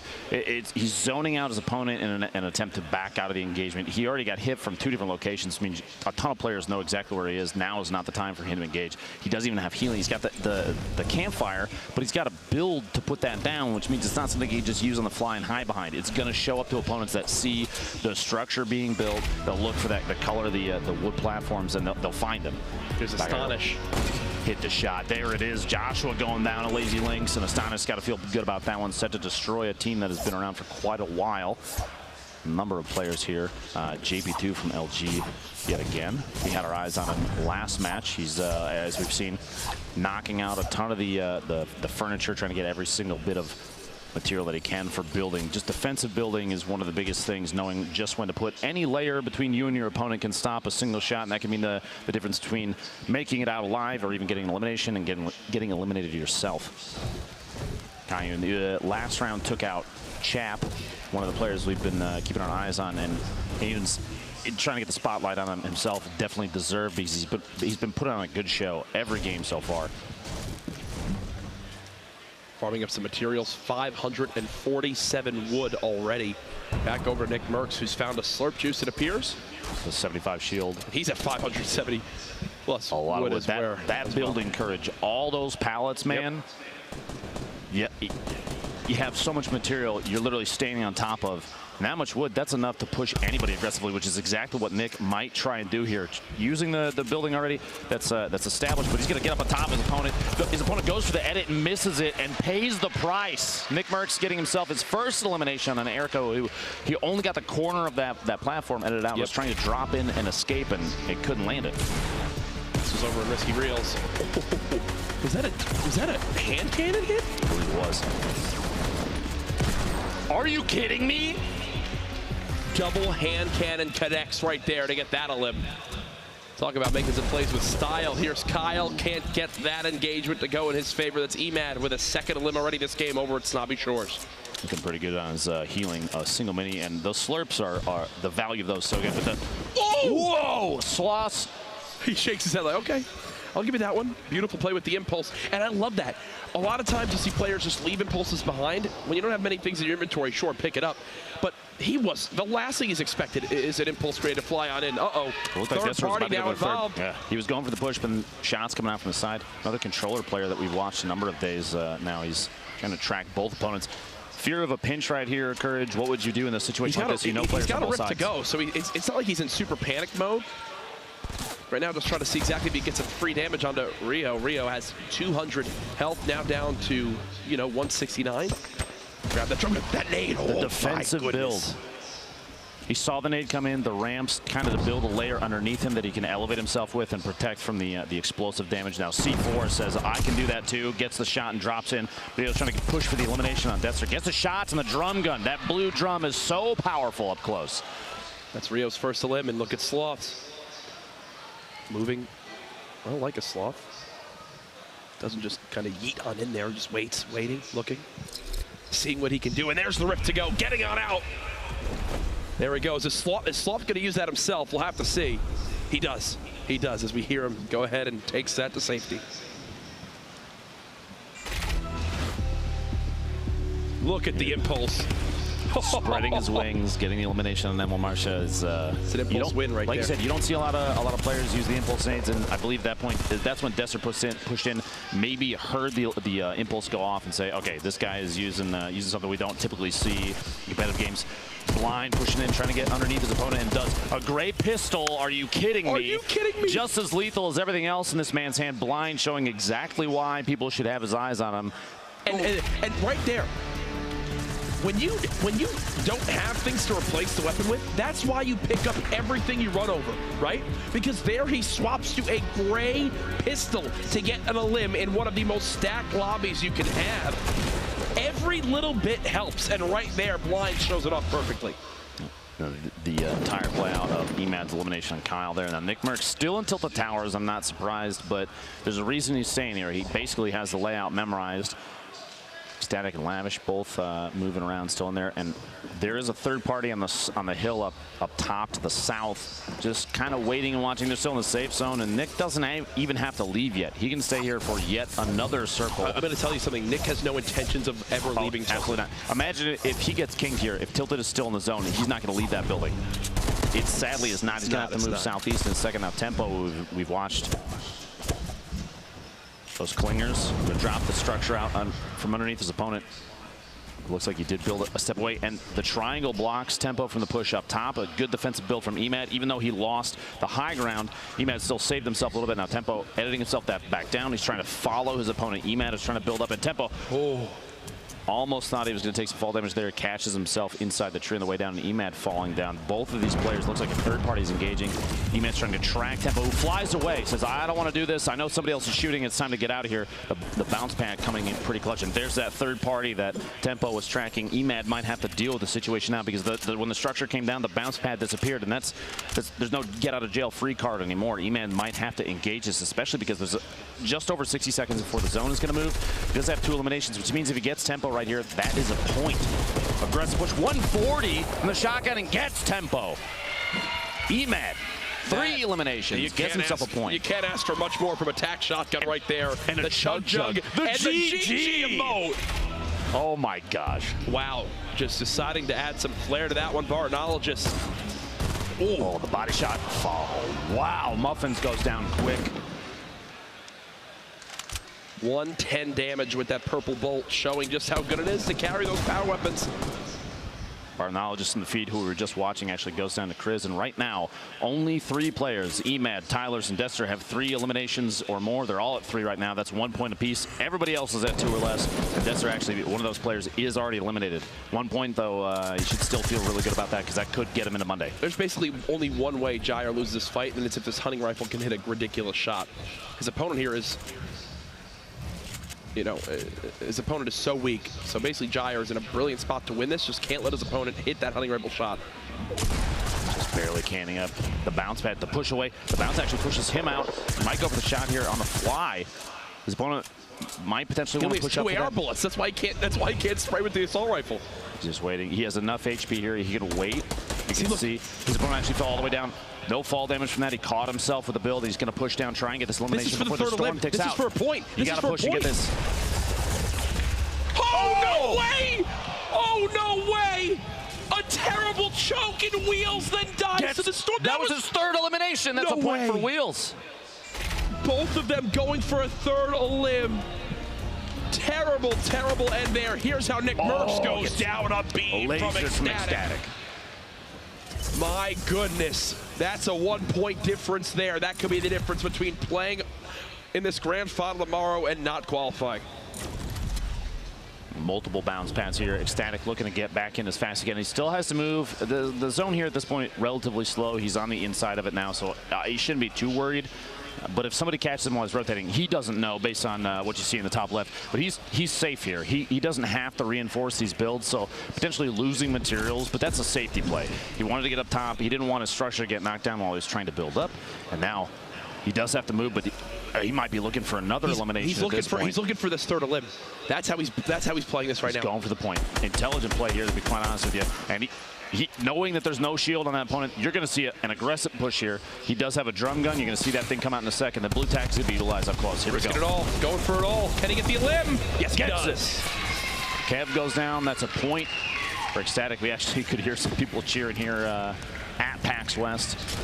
If you're here at PAX and you're not watching, I don't know what you're doing. Ecstatic defending himself. He's sitting on top. He's still in that same cube where the campfire is built, which means he's still getting healed from it, and he has a ton of metal around him. He's safe for the most part. Ranger from WBG just inside the zone. You're going to see an aggressive third party here, even though Ranger only has a gray AR at that point. He's going to gatekeep that.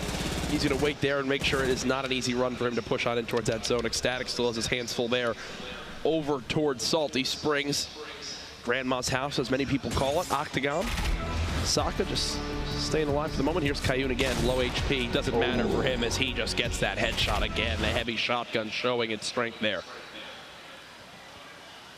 Crispy, Dime, Sokka. You have Dime, Sokka, and Freak all stacked up on top of each other at this little hunting lodge. This is actually a relatively common drop to push into Salty immediately afterwards, but Blind versus this looks like a Raven Skinny. Gets the engagement. Blind hitting the shots and the crit. 52 damage. There's a reason, Courage, the drum gun is used so often. Yes. This thing hits for over 50 up close, which means 4 headshots is an elim on a full HP, full shield player. That's so fast and it spits bullets so quickly that if you're accurate, yep. Easy elims. Now, Tyler's the only player still alive right now with 4 eliminations. Nobody has 5 yet. The 5 would put him at 2 points, which means there's a number of players. Actually, there's only 2 at 3 or higher right now. Kayun and Tyler's.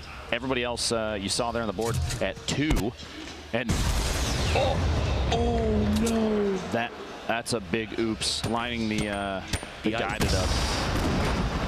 Looks like that guided went not where he thought it would go. As he'll go ahead and build around himself and then possibly pop some minis here to get back to 150. You hate to see that. He's like, yeah, okay. You see it not in his head. Yeah, maybe I should drop the guided missile. Not necessarily. It's actually really uncommonly used in competitive games. I think being able to shoot the rocket out of the air, it only hits for what, 75 damage, even with direct hit. It's best at knocking structures down, but at this point, with a circle, probably not a good call. Oh, this was ecstatic. Is at 4 who was elims right here. outside. We saw Ranger was going to gatekeep, not make it easy for him to get inside, and that's, well, exactly what he does. The porta fort possible from Crispy if he gets in a tough spot. You don't see a lot of players carrying that around in competitive plays, Courage, but actually he's getting third party. I wouldn't be surprised if he popped it right now just to build layers between himself and Crunch, who's at the top of that kind of interestingly built structure. It came down to 1 point at the bottom. Jack's teammate Ashton, who we've watched a number of times in Salty, he's at 2 eliminations. 1 more would get him a point, and he does have Sock on the outside here rotating away. You know he's got to hear him. You can see him right there, the outline pointing towards the direction that he can hear his opponent moving. He's just kind of looking through the wood right now. He's trying to third person look around the corner, see if he can track down his opponent. Crunch has a top down on everybody though, man. Base Holder and Blind as well at the top of the hill. Has 3 players with essentially Crunch. An Overwatch on everybody. Crunch is in a beautiful position right now because this is right on the edge of the zone. Ashton, no shields left. 1 more elim would be enough to get him a point. Hasn't happened yet. Tyler's at 5 now this game. That's 2 points. Maybe some more coming on through as he's using his grenade launcher, and Sloth is just trying to build, but so much structural damage. And whoo, that's what I talk about. You never know if a sniper's watching you. Lucky for him, does dodge that shot as he'll go ahead and edit down. Maybe pick up these grenades. Yep. He actually ran out of explodes, so he'll grab 6 frags to maybe heave those down. Minute 24, 23, 30 players remaining. You see this in the top right, kind of that wide angle shot. Tyler's taking some tap fires, but he's not necessarily alone in the area. A lot of players on the north, east, the northeast side of the map and the center, but actually the southwest corner only has 1. Little boat here.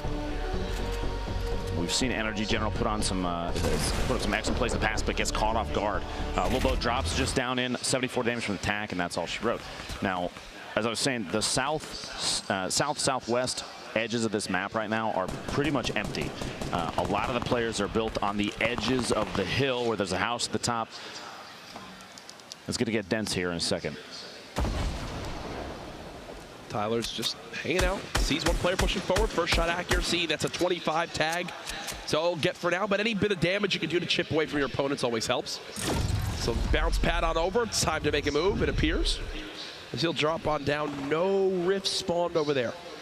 Kriz and Kayun both sitting on 3 eliminations right now, which means a point for each of them, regardless of placement. There's still 16 that have to go down before people start getting even single points from placement.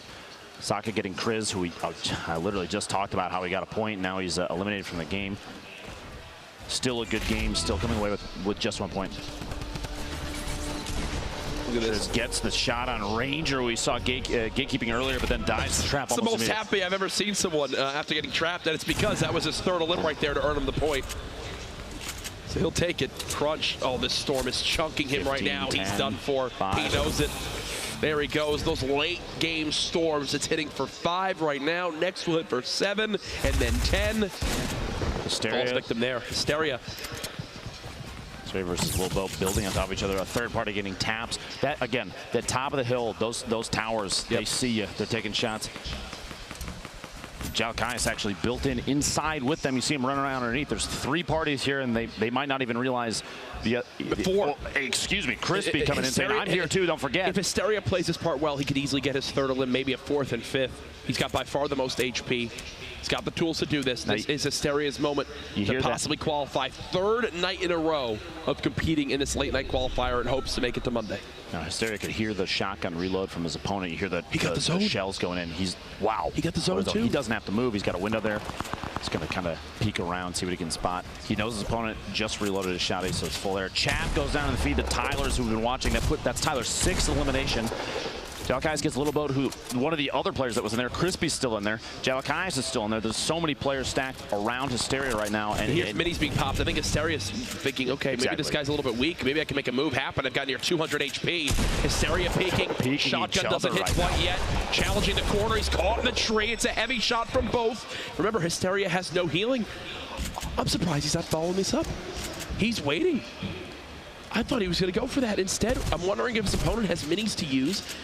Hysteria trying to stay alive. Remember, needs 1 more elim for a point. This could be his chance to get on the board to potentially move him towards competition on Monday. Now the 3rd party begins to spray on in. Hysteria building. Hysteria trying to stall. Nothing as of yet. He's got to edit this wall, close this window. There you go. How intense is this right now, Lupo? This is the difference between potentially playing for 1.5 million and not. Yeah. Now, we were talking about Chap a second ago. I saw it in the feed, but let's take a look at how it actually played out. Tyler's the window peek catches Chap off guard. He's trying to build up to get to the zone and couldn't get a wall to block the shots from Tyler's inside his little box there. A great timing play there. Now, I want to say, I think Hysteria didn't push. You were commenting on it earlier. If Hysteria knew there were two other players there, potentially waiting for an engagement to happen and one of them take each other out and just wait to the last second, he knew there were still people alive. You could even hear the shots at the time, but you never know. Hysteria might also have been just like a fear lockup. Now this is the first zone move. Tyler's actually has 7 eliminations. So many high elim players. Just got sniped by a heavy sniper. You saw that. I believe it was that Vape Jesus who hit the shot? Here's Tyler's down 7 elims. 3 points for him, basically guaranteeing a spot on Monday unless everybody else goes absolutely wild for the rest of the games. So it catches Sloth pushing up next to him from outside of the storm. Sloth might not even have known Tyler's was inside. That's 8 eliminations. We've only seen one other player, Courage, hit double digits. That was Animal yesterday. Is this the heavy shot from Bay Soldier? Oh, this was the shot. Blind, you can't sit up top. Yeah, that was a Bay Soldier with that heavy sniper, the new addition. That does 157 damage to the body, 360 plus damage for the headshot. So basically, yeah, you're not living if that hits you. Hysteria still at 2. At this point, do you think he waits and hopes to just place top 10? Because he's 3 elims away. I would. You hear there's that guided rocket. That must be OT Divine who had it previously. If he's still alive, drops Tyler's down. Now, compared to the rest of the players that are alive right now, Courage, Tyler's has 8, and the next closest is Hysteria, Rio, and Godvat, who have 2 eliminations apiece. He has more than those 3 added together, and that's the next closest for elimination count that are still alive in this game. See how he just builds out these huts, spams all those walls. OT Divine moving forward, 12 players left. The next 2 who drop will miss out on points. Replacing the wall, so he has control. Tyler's getting his 9th elimination. He maybe overheard us earlier saying eliminations do count for tiebreakers. JP2 drops next, which means we're at our top 10. Every player remaining just earned themselves 1 point. That's gotta feel good for like Hysteria. Can he get a second here with another elim? He's only got, 1 more wall he can build. I feel like he's just got to go for this. I don't know, the circle is kind of in his favor. If he had more materials, if he can get that elimination, not only is it a point, Horfy is probably the player you heard above him, but he'll get the materials that are left. Horfy actually just got lasered, almost eliminated there. You hear him popping minis. Hysteria cannot build a single structure again. Tyler's still staying alive. Didn't take a single point of damage. Hysteria got the elim on the Rex. That's 3 now for Hysteria. That's 2 points in this game for Hysteria. So Tyler's already has 9 elims, which means he gets +3, then +1 for the top 10. Horrified trades the elim onto Divine. Tyler's still moving. Could we see the clean sweep of a game for the first time, a full 6-point performance, if he can win this one? He hears so much around him, he doesn't even care. That goes down the Storm. 5 left. Oh my goodness, is this the 10th elim? Can he match Hannibal? Yes, he does. Base soldier. 4, almost ticked out. One more tick to the Storm, he's got gone. 3 campfires. If this turns into a play for the, against the Stormy, a med kit? Jeez. Folks, Tyler's may clean sweep this game. He's going to be near the top amount of HP left in this lobby. 10 elims. You see him waving? He knows he's on camera right now. He knows we're showing love. Cheeky smile. Now, 3 campfires courage in competitive plays, gameplay, especially where it comes down to almost a heal off at the end, is crazy powerful. You'll see players put down floors right next to each other, place all the campfires simultaneously, and sit at the junction between the platforms, because then they're taking up multiple squares. They're getting the heal from all He just earned another point. That's 5. Tyler's now has 5 this game alone, folks. He's so close. Down to the top 2. The speed of the edit to get through. 1v1 situation. This could be 6 points for Tyler's if he gets the shot off. Ladies and gentlemen, this is so insanely challenging to do. He's got the high ground now. He's popping minis. He could go for the heal off. He could absolutely go for a heal off. And look at how low on HP his opponent is, under 70 health. Well, if Tyler's decides to go for this, go for the 11. It'd be the highest elimination count in any game we've had in the qualifiers. His opponent decides to shoot up from underneath. You see, he's doing it. Okay, he's here we building go. up the layers. Ladies and gentlemen, this could be it right here. He's building himself high enough to be able to drop down a bunch of campfires to out-heal this zone. His opponent knows. He knows that he can't out-heal this, and the expectation might be that he knows building that Tyler's more layers. He's trying to catch up to him. Tyler's keeps on going. When is it campfire time? When will he place them all down? He just keeps building up, keeps building more layers. His opponent can't catch him. I think it's time. It's time to place him down. 1, 2, he's sitting 3, right there. and look at this. He's going to heal on up. Tyler's, for the first time this week, the 6-point game. There it is.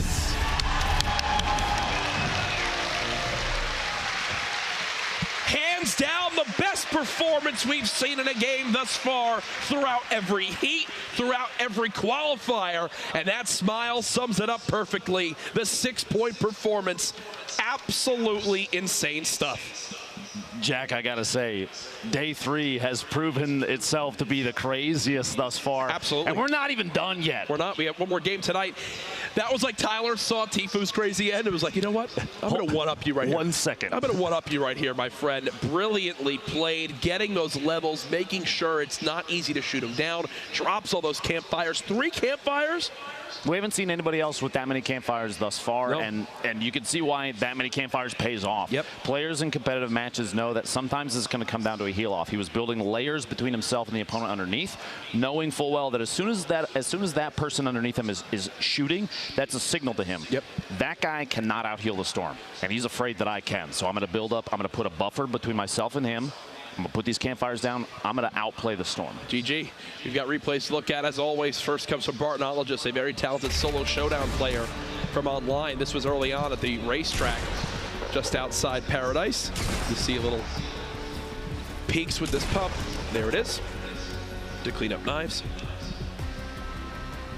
Later on, they rifted, tried to maneuver, and this was that beautiful, epic bolt action sniper onto Dat Muffins to cut him down. The crowd here, day 3 of the qualifiers. Can we please make some noise if you're here at PAX West? Oh, yeah. You love to see it, people going around using the restroom, getting ready for game number 4, Divine. We saw a little bit in that game, rocking the guided missile. One didn't go his way, but the rest of the game went pretty darn well, if you ask me. Something to feel good about. We even heard a number of a couple guided shots later, but JP2 getting caught off guard. The SMG spray through the walls as JP it looked like he was looking on the outside. Good timing from Divine, trying to secure his 2nd elimination here as the player almost sneaks up on him. It's Hysteria who landed 2 points that game, but Horrified drops in behind him, takes him out 2 eliminations. But still, a top 10 finish. That means a point for Divine. And this is not the first qualifiers we've seen him in. So I bet it feels good to finally to get a point. That could put him in Monday already. Oh, for sure. And again, the elim difference could potentially be the tiebreaker there. 1 elim could be it, like we saw yesterday. But Listen, I'm sure you can all guess who the final set of replays are going to come from. Our first place victory royale from that game, the full 6-point sweep. Tyler's 10 elims and the victory. Legitimately one of the best performances I have seen in all my time playing Fortnite. And you got us watching the speed of the edits and the knowledge of when to catch his opponents off guard shows. Look at these edits, just how fast and just the right time to push in. Gets almost every single elimination felt like he knew exactly how to control his opponent and where they were going to go, predicting the movements and knowing just when to push. Look at that one there. Sloth comes on in, sends him packing. So he's running at 8, make it 9 elims now, taking down Rio. And again, this was the final one here. Tyler's a man that I think is beginning to make a name for himself in this competitive scene. This was the final moment. Campfire, campfire, campfire. You sit right in the middle and you get the benefits of healing from all 3. You see just how long it's taking. Like, look at that. This should take 10 seconds to eliminate you. That would have taken so long. He was almost out healing it seemed like, but there you go. Tyler's nose, crosses his fingers, gets the win. GG's all around.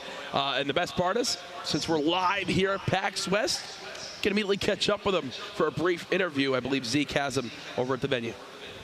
Gentlemen, great cast. I mean, you just watched that victory out. I'm joined here by Tyler's, the man himself, Tyler's. I mean, to take a victory out in the way you just did, first off, 10 eliminations, and then to win with a double campfire. What was going through your mind, man? Dude, going through my mind, I was just like, I just need to get up on the high ground. I just need to use these campfires. You know, I don't need another kill. I don't need the 11th. I just wanted to make sure I got the W. That is amazing. Now, what's interesting, man, is you did all this, you slayed out without the double barrel shotgun. I mean, what was the decision there? I don't like it. I've never liked it since it's come into the game. I just miss too much, I think. I just prefer anything other than that, even a tack. I would take a gray tack over a double barrel. A gray tack over a double barrel, that hurts my heart, man. So let's talk about this. What is your strategy going into the next game? I'm just going to kill everybody. I'm just going to slay out, get as many kills as I can, and win. Just be the best. Let's check out some stats from this last game that you had. Dude, seriously, unbelievable play here. I mean, check this out. You got 10 eliminations. I can't speak. 341 builds and 5,000 mats gathered. What does it feel like here? I mean, let's talk, right? You got 10 eliminations and the victory route, that's 6 points, and I don't think anyone else has yet to drop any eliminations that you have like that. I mean, what's the next step? Next step? I think it's 11, right? 11 kills. I hate you so much. Congrats, Tyler's. Best of luck in the next few games. Back to you guys on the desk. Zeke, that's the one thing you have, the microphone. Stop giving it up. Jesus, man. That's like an 11th elim. He just eliminated Zeke from interviewing people. Been eliminated. There he goes. On the 11th. It's incredible how confident players like Tyler. I'm just going to eliminate everybody. Yeah. Oh, yeah. Looking down, the confidence in his face. And that makes 2 players thus far that have hit double-digit eliminations. Yes. Himself and Animal from Sentinel, which is crazy. You have to realize too, Jack, that 10 eliminations is like a public match win sometimes, man. And they're playing against extremely good players, professional players that are editing and building faster than a lot of what you'll see anywhere else than here at Summer Skirmish. Yep. And throughout the day, we've actually had the chance to catch up with some of our participants. Let's check it out. Well, as a streamer, as a full-time career, I want to try and push that career forward. And I have every cosmetic in Fortnite, every pickaxe, every glider, everything that they've ever released, I ended up collecting. I just want to prove that I can be considered one of the best in the game. I just want to make it my passion. I come from Inglewood, California. There's gangs and everything, and video games saved my life. So I bought the blast ticket out, all my money. I took a gamble, and it worked out. Kind of chased a dream, and I'm here today. I've been playing in the Pro Discord for about 4 months now, scrimming almost every day, and I just want to win to prove myself. All the best guys are here, so I want to prove myself to be one of the best, and obviously the prize pool is just icing on the cake.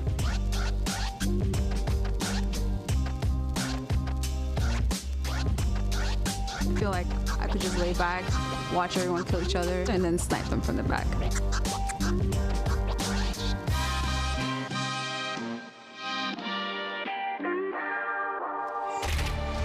It's all about the good vibes here at PAX West at the Fortnite booth.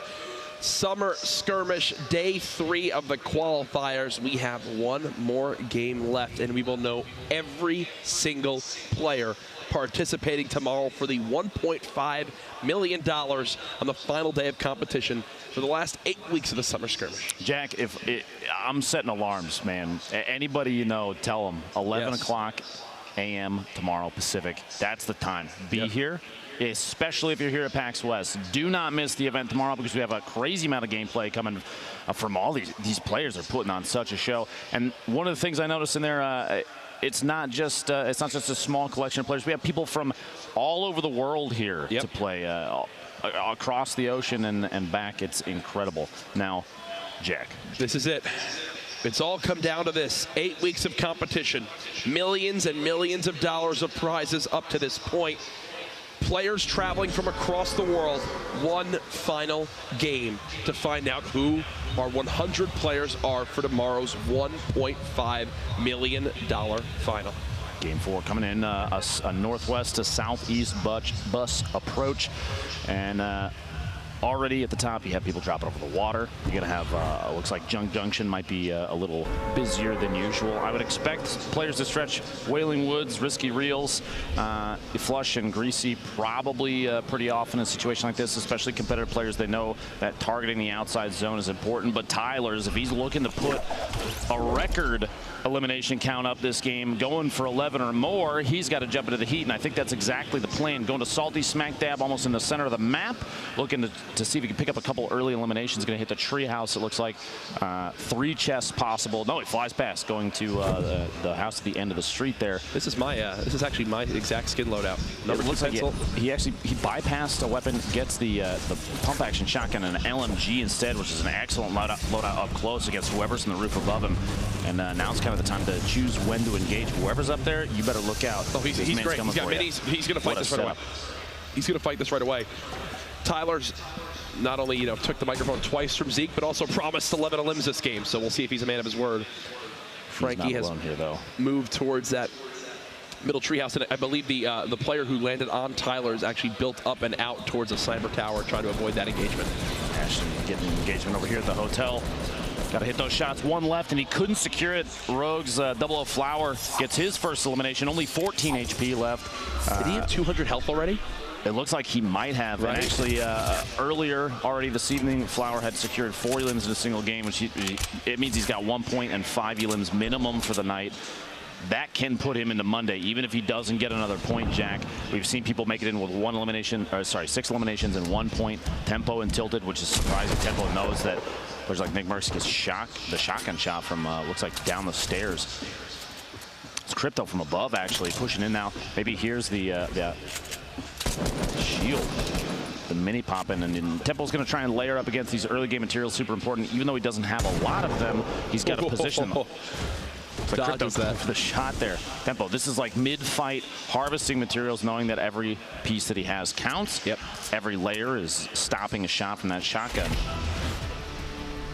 Here's Ecstatic over towards Double L's. Ooh. Eliminating Ectic. Another controller player. It's great to see both controller and keyboard and mouse players staying competitive against each other.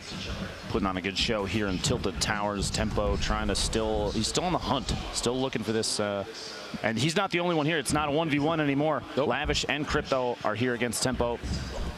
I would expect as soon as an elimination happens on one of these players, the third party is going to push, hearing potentially a shield break, something like that. You're going to see quick, aggressive gameplay from all 3 players here as soon as something starts.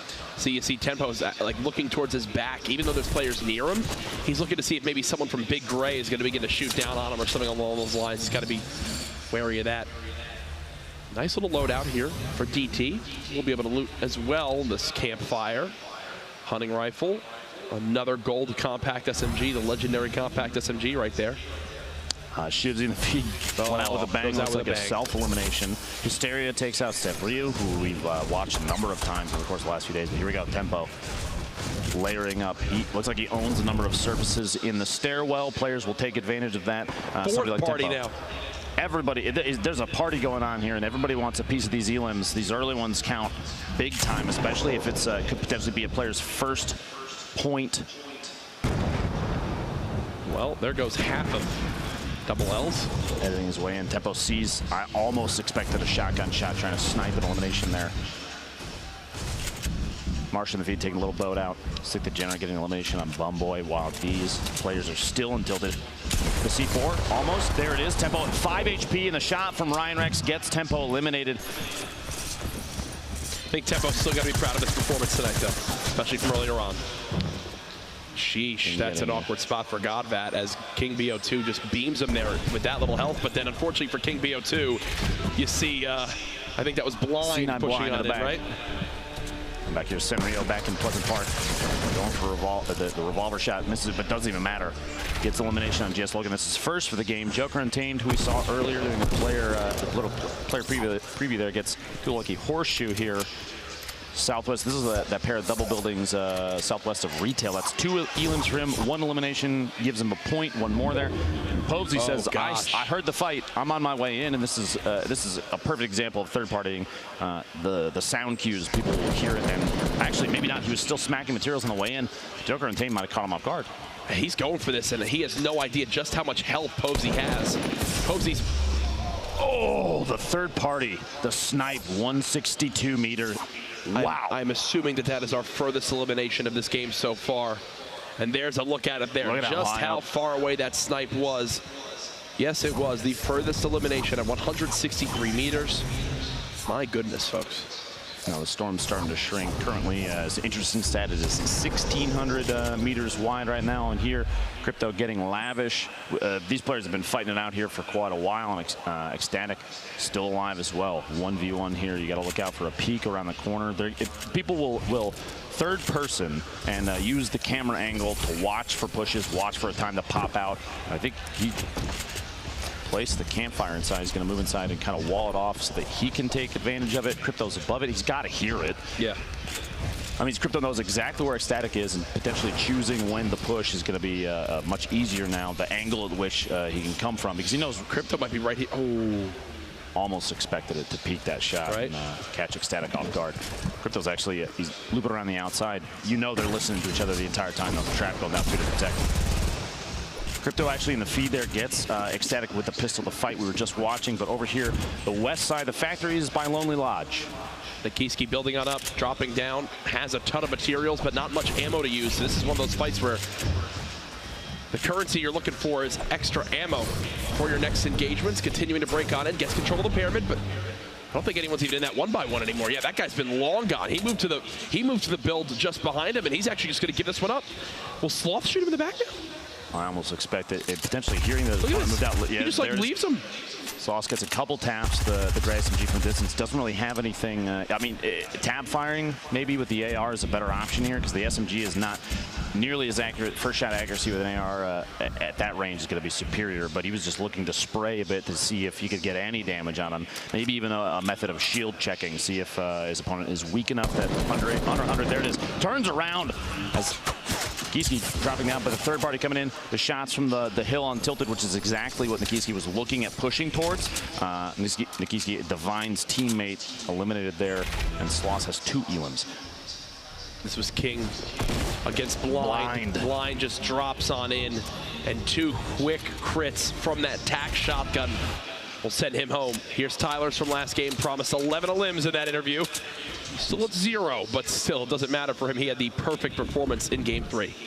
53 players left. The circle's about to close. We're going to see where people are going to have to move next, and it's basically centered in the previous storm. So everybody's about the same distance, equidistant from the outside edge. Nobody has too much pressure, but there is under 2 minutes. You got to start making moves before too long, so you want to get into these circles early. Competitive players, they're going to try and gatekeep, and if you're outside of the circle, oh, fade! Baited! Tyler's goes down, 0 eliminations. Heavy shotgun, man. Heavy shotgun. the highest damage output of any shotgun, that heavy when it hits a crit headshot, and it shows it right there. That was Tyler was running in with 142 HP. Kev is popping the Chug Jug, hands off the keyboard, just hoping it even has time to use it. It's on the far west side too. You see the map there in a top-down view of the area that Kev's getting that the Chug Jug off on. Two players already engaging each other, and it looks like someone is trying to hunt Kev down. The audio cue from that Chug Jug could be very revealing. Players like General, you see that he's pyramiding on top of his own ramp to block a pyramid attempt from his opponent. Maybe even a trap player. Gets the shotgun shut off. Looks like 80 shield damage, which means he knows his opponent still has some shield left. You didn't hear the audio cue. And Yo-Yo keep it up, a player we've seen in previous summer skirmishes. Puts on a good show, but cannot clutch. Gets dropped down. General drops the platform out from underneath him. Yo-Yo falls in and gets shotgunned. He's trying to move quick to drop down. There you go. This was that fight we missed earlier on when Crypto picked up the legendary double barrel shotgun. 1, 2. The nice little swap to the pistol. That rare pistol is quite good when the bullets connect. Here's Kyle over on in crates just above retail. Looking for whatever he can get. The epic assault rifle, quite good. Absolutely shreds, and the drum gun as well. Swapping between two spray weapons. You see all the builds coming on in, denying any bit of high ground he can. Now he'll try to match the build himself. Follows it on up. Joshua just below. Definitely a health advantage here for Kyle. Seems like he's having trouble spotting exactly where he is.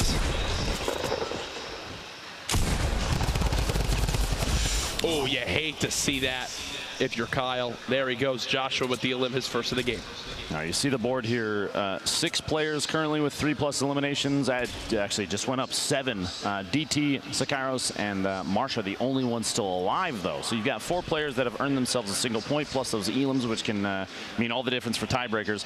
We still have 3 alive that can keep pushing the elimination count, go for more points. Only 2 more eliminations separate them from 2 points, and that we've seen the last 2 days has been enough to push them into Monday's grand finals. Diabolic falling down this hill. Look at the zone at his back. Time is against him as he's going to have to move on in. Knows there's one player in this broken house. Speedy peaks. Nearly gets a haircut there from the player. He's going to keep on moving. Keep placing these walls. Damage yet either. 100 still. In the feed, Blind goes down to Rex. And Blind this game did not have enough elims to get a point. Not high enough rank to get a point, so no points from this game for Blind. As previously we were watching Joshua versus one on the backside of the wall here. We were hoping, I guarantee you, Kyle was beating himself up. There's a level of inaccuracy there. The spray from the SMG just didn't connect enough. His tracking was not very good in that fight, and that's what cost him the grenades.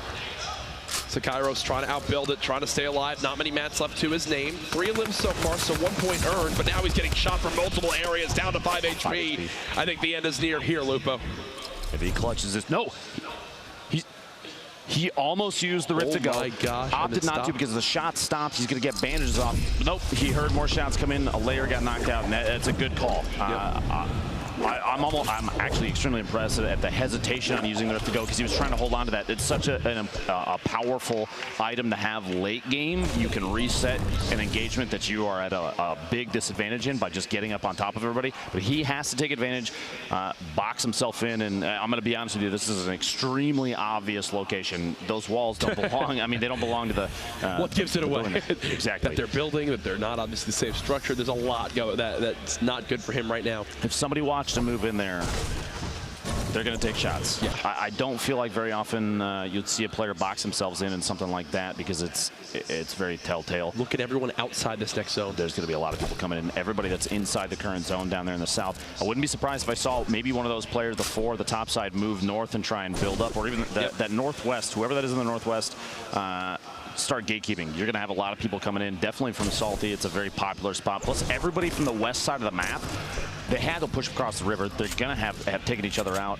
They're in a prime position to get Kevin Hysteria. Kev trying to build on up. Hysteria had much lower health, but that's not the case anymore. Hysteria, 3 eliminations. And the sigh of relief, it seems, from him as he lives to see another day. Gone nearby as well.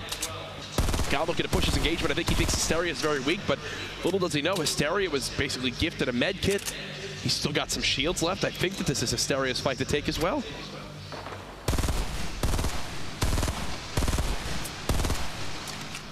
applying pressure in a situation like this, especially when you have somebody very close to the edge of a mountain. Hysteria can't back out of this easily unless he goes for elevation as well. You see the push now coming from Gone, knowing full well that he's got his opponent in a tougher spot just by applying pressure previously. Those kind of shots to knock down surfaces, that's going to make players that are very aware of when a push is going to come. They're going to stop healing, they're going to put up a wall, and Gone knows that, which means he may have interrupted a heal. The aggression, it's absolutely the perfect time, but Hysteria going for a play there, trying to get him on YouTube and jumping up above the bounce pad to get elevation. A great play. 41 damage, no shield remaining. He's going to go for it. Another one, the shot's midair and gets the elimination on Gone. Beautifully done by Hysteria, his 4th elimination of the game. And he's going to go ahead and drop on into the low gravity zone. Ooh, that clinger lands right behind 42 MZ. The clingers aren't being stacked, so, you know, structures. He's able to get out with his life. MZ with the heavy sniper rifle. Remember, that does 1,100 damage to a wall, so it instantly destroys anything. Metal, brick, wood. He's made into the zone, though, so I think he's pretty content with where he is right now. No. No. Do it. Oh. Almost. This player. No. I'm curious if 42 realizes there are a number of players underneath him. There are actually 2 underneath him in the tower. And he wasn't even paying attention to that. He was watching the third party, which I don't blame him. The people underneath, unless they start smacking out the materials underneath him to drop him down, he doesn't really have to worry about him too much. His low grab zone, I'm going to be honest with you, I would avoid that entirely unless you were forced into it, because those jumps, you float so much that if any player, especially 42, he's got this heavy sniper, a body shot midair for a player with really good accuracy. It's easy to track when someone's floating like that. 42 just sitting above, still at 1 a limb. Don't know exactly where he stands in the standings. Really have to force a fight, maybe go for these couple limbs to get a point on the board. Now, Bearded, DT both have 3 eliminations. That's a point apiece. And Hysteria actually right now with the most in this match at 4. But nobody's got the 5 yet. 5 would get him to 2 eliminations, or 2 points. My apologies. There's that heavy being used. He cuts down that wall instantly. Almost had a chance to get a free point of damage on, but I do have to give some props to Hysteria. You know, playing every single day so far this week. Not getting frustrated, goes for the quick scope, doesn't actually happen, can't follow it up, and now there's the third party as well. He's just going to get close and potentially dive on in. He's playing just to be on the edge of the zone again. This has been 42's strategy for the last 2 circles. Now he's officially safe. Build battle, 42. Pyramids from both sides. Hysteria on the ground, just throwing some grenades. Not much ammo left. Needs to use anything he can get to drop this player down. Can he get the 5th limb? Joda down to just, what, 30 HP and some minis. Hysteria gets control of the wall. Spray. Can he hit the shots? It doesn't appear so as of yet. Will he elect to go from the top? Joda. He's trying to get an edit on the wall out, and Hysteria knows that. He's got the high ground yet again, and Hysteria fails the build, so he'll be back to the low ground. But Joda's down here again. Another shot. Joda even weaker. Hysteria trying to follow it up. This will be for the 5th limb and 2 points. He just seems, he's not building ramps. No! Still can't hit the shot. At that point when he was jumping around the left side over there, I'm surprised he didn't build a ramp to get over the top. Now, I guess at this point, I mean, if that's all he's got left. This is all the ammo he has left to use. The small ammo in the minigun. Another shield tag. Hysteria just pleading to get this a limb. Now he gets third party down to 45 HP, and you know Joda heard that. This feels almost like potentially like a loss of focus. He's so locked in on getting the 5th elimination for that 2nd point that he's and now Joda's like he forgot the build. He's getting third party now from the back, and the Storm's going to push him even more. He just got shot from the angle. He's got to move in. He's opting to go for the elimination, go for the number 5, get the 2nd point, hit the last shot, and he gets it on wheels. And he's going to be happy with that. In the Storm. That's 2 points. He's going to be happy with that. That's 2 points for Hysteria. We saw him with a 2-point game earlier on. We'll be seeing him tomorrow for sure in Monday's $1.5 million grand final. Colton, who I was going to touch on, had so little to his name. That was before he wound up jumping to that low grab mode. That's how he got his 1 limb of the game. Gyre, there's the heavy, breaks the wall and tags the health. That's why it's so useful. down to our top 25 players. This is the last game of the night. Again, folks, remember, this entire week we've been going live at 6 p.m. Pacific time. That is not the case tomorrow. Tomorrow's $1.5 million grand finals begins at 11 a.m. PST. Spend your holiday with us here to see who can take home that $225,000 top prize. This heavy sniper's going to take a shot. Very close to catching that player in the top of that 1-by-1 off guard. It's funny, he takes a shot, he backs back down the ramp, and the reload on that relatively long. He has an opportunity to take his hands off his keyboard and mouse. The shots there from Frankie, who we saw earlier against Diabolic. The SMG spray. Up close, that thing is a blender. It hits so hard, and that's why everybody uses it. Wow, the snipe coming in, knocking the surface out. His knives is pushing across, trying to get underneath. Congrats, he got his challenge done for building structures. Wow. It's a tough one.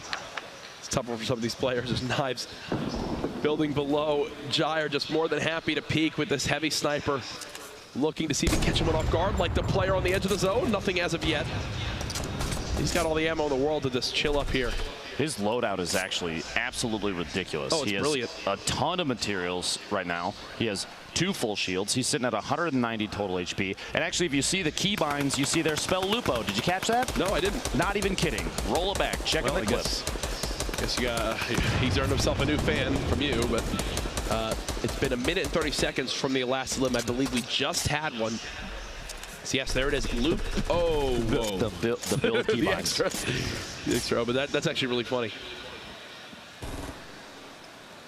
Prism Nazgul, the Storm starting to push players in. This is where we get some crazy engagements. Everything kind of turns into chaos. You see a lot of players stacked on top of each other in the middle, but who's left on the outside? That east, south, and southwest sides, they're all going to have to push in. You see he just needs one more for a point. Nazgul getting Prism in the feed. Shotgun shots. SMG spray right there. He's looking. He's hunting. Jair wants one more shot with that heavy sniper. Fade right on the edge. Just barely safe, but he's going to have to move quite a bit. The next circle is in the southeast side. Only 123 metal left to his name. Nazgul under 50 health. Airco maxed HP right next door, wondering if he's able to push on in and try to force that engagement. Kriz is still in this as well from C9 at 200 health. A strategy we've seen with this heavy sniper, you kind of use it as a battering ram to push through a wall, then follow it up with a shotgun. Look at Saka has literally 1 health, 1 HP. But how would Jair know? Faye gets the elimination on Rex in the feed, taking the shot, just barely clipping his own floor after the snipe shot. Potentially maybe cost him a little bit of damage there since the shots didn't go in on the safe wall. Again when we get that replay? He's got to move just a little bit. He's actually not had to move for the last, what, 2 zones? Can't ask for much more if you're Jair. Going to have to wiggle this time around, too. Barnologist, super close to his opponent there with 1 HP, Saka, and we have Fade here basically. Jair got the snipe! He did. He just got the snipe on the big saucy, which will give him a point. That might be the thing that qualifies him for tomorrow. We'll see in the standings after this game. Did Fade not realize there was somebody right next to him moving in? He died to the zone too. Fade dies to the zone. He was at 4 eliminations. Yeah. If he had made the choice to try and get a shotgun shot off on that player that was also stuck outside, that could have been a 2nd point for him, but he didn't. He went for the push, and there's so many layers there. Here it is from Jair. Oh my gosh. And look, there's the relief. Knows just how key a 3rd limb for 1 point could be. Jair's lost a good amount of HP. 2 more left, and then players start. Crispy just was lost the storm. 2 more players go down, and then everybody that's left gets at least 1 elimination just based, or sorry, 1 point based on rank alone. Jair going to layer up on top of himself. Now's the time. You just kind of hang out inside. Only 30 HP left, so he can't take too much storm damage.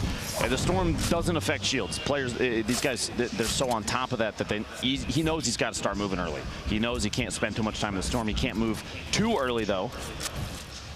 You're going to take some ticks from that. Like these catacombs of buildings inside here. All the players that they put down just to secure every movement they can, because there's so many angles of C4, and his builds might not be enough to save him from something like this. We'll see here in a second. He's going to try and start making moves. 2 more players need to go down, and then Jair gets a 2nd point here, which would put him in potentially on Monday. He knows this too. He actually, I thought he got pulled into the rift to go too. We swap perspectives to Barnologist. Lands, there's multiple players both above and below him. The footsteps are every direction. Another rift to go was just used. Fake Jesus eliminates 1. Airco, and that a limb Shire gets eliminated in 11th place, so he doesn't earn the extra point. That gives everybody that's still alive a single point, though. Barnologist just watched somebody drop down. I'm surprised he didn't peek up the corner and try and go for a shot. That shotgun. But he's waiting inside, secures himself inside a little base. Airco, Vape Jesus getting multiple eliminations of feed. Frizz takes Airco out. Ponzi all eliminated.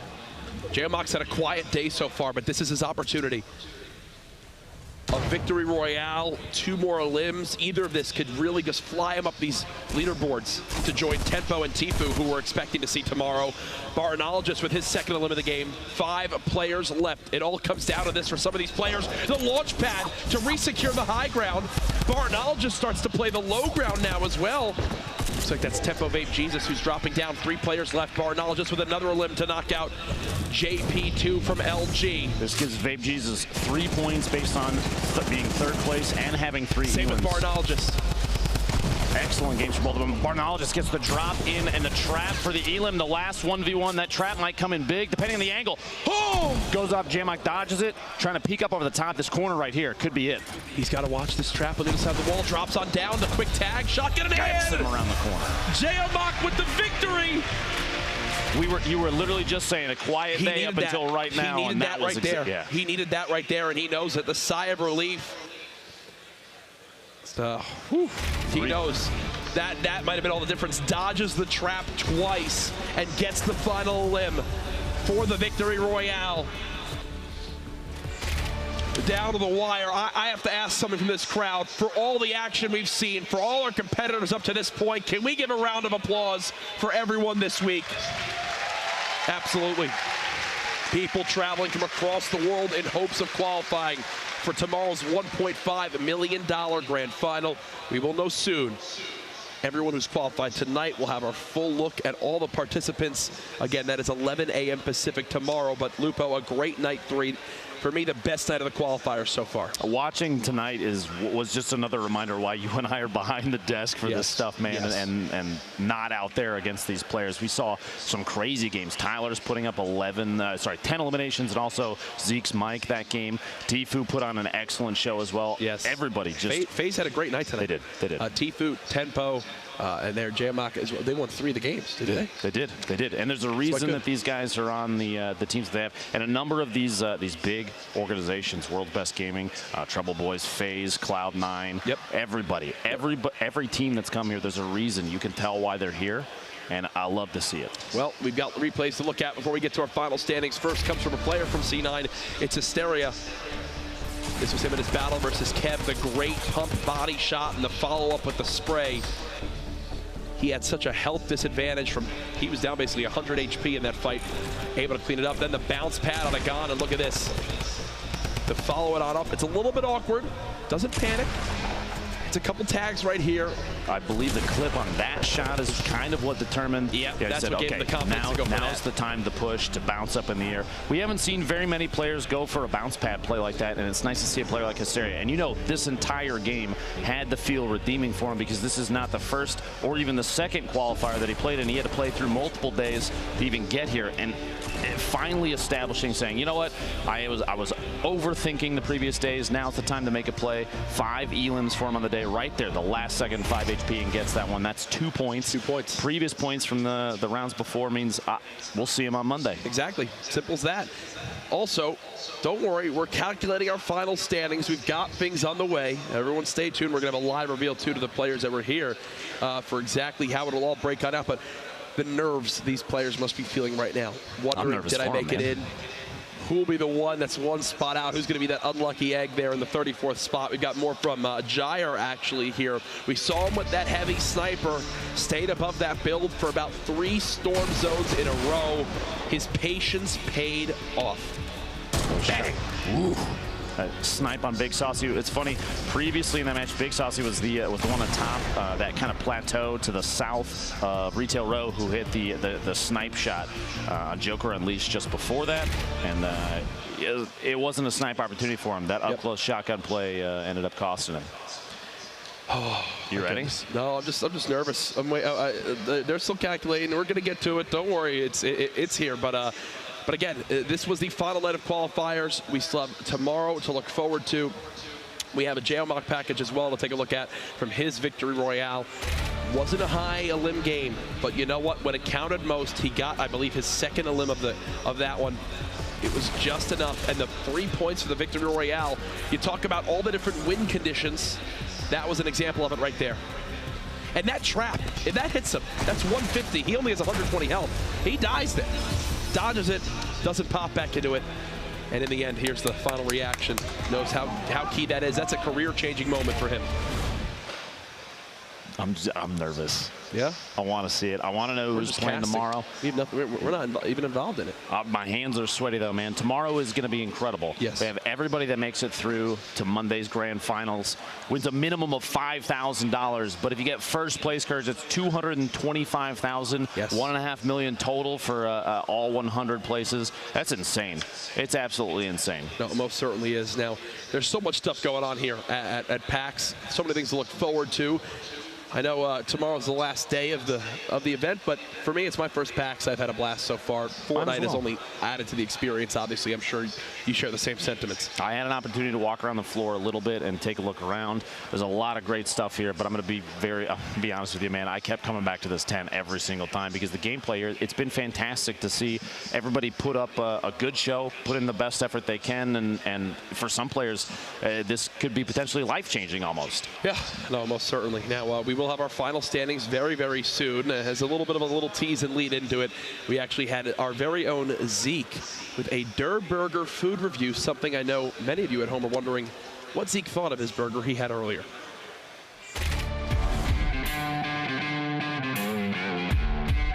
What's up, guys? Zeke here, and I'm coming at you live from PAX. Fortnite is on point, and if you can see behind me, we've got this Der Burger truck. That's right, you guys feel free to wave. I'm gonna taste this delicious Der Burger and give you my review. Let's go take a look.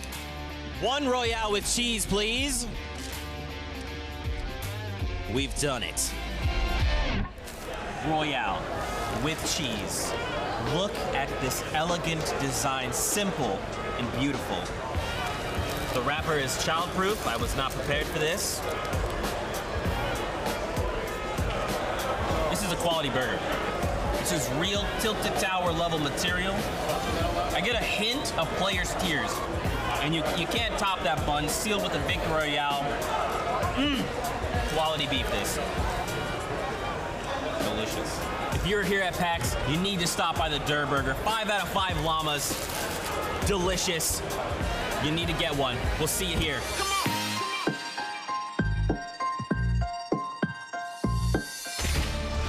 Oh, Zeke. Always has such an interesting way with words, and he shows it again there. I love the bush just watching over him. I have received word. I have received word. I believe it is time to live reveal to our players who will be moving on. They are still sat in their seats.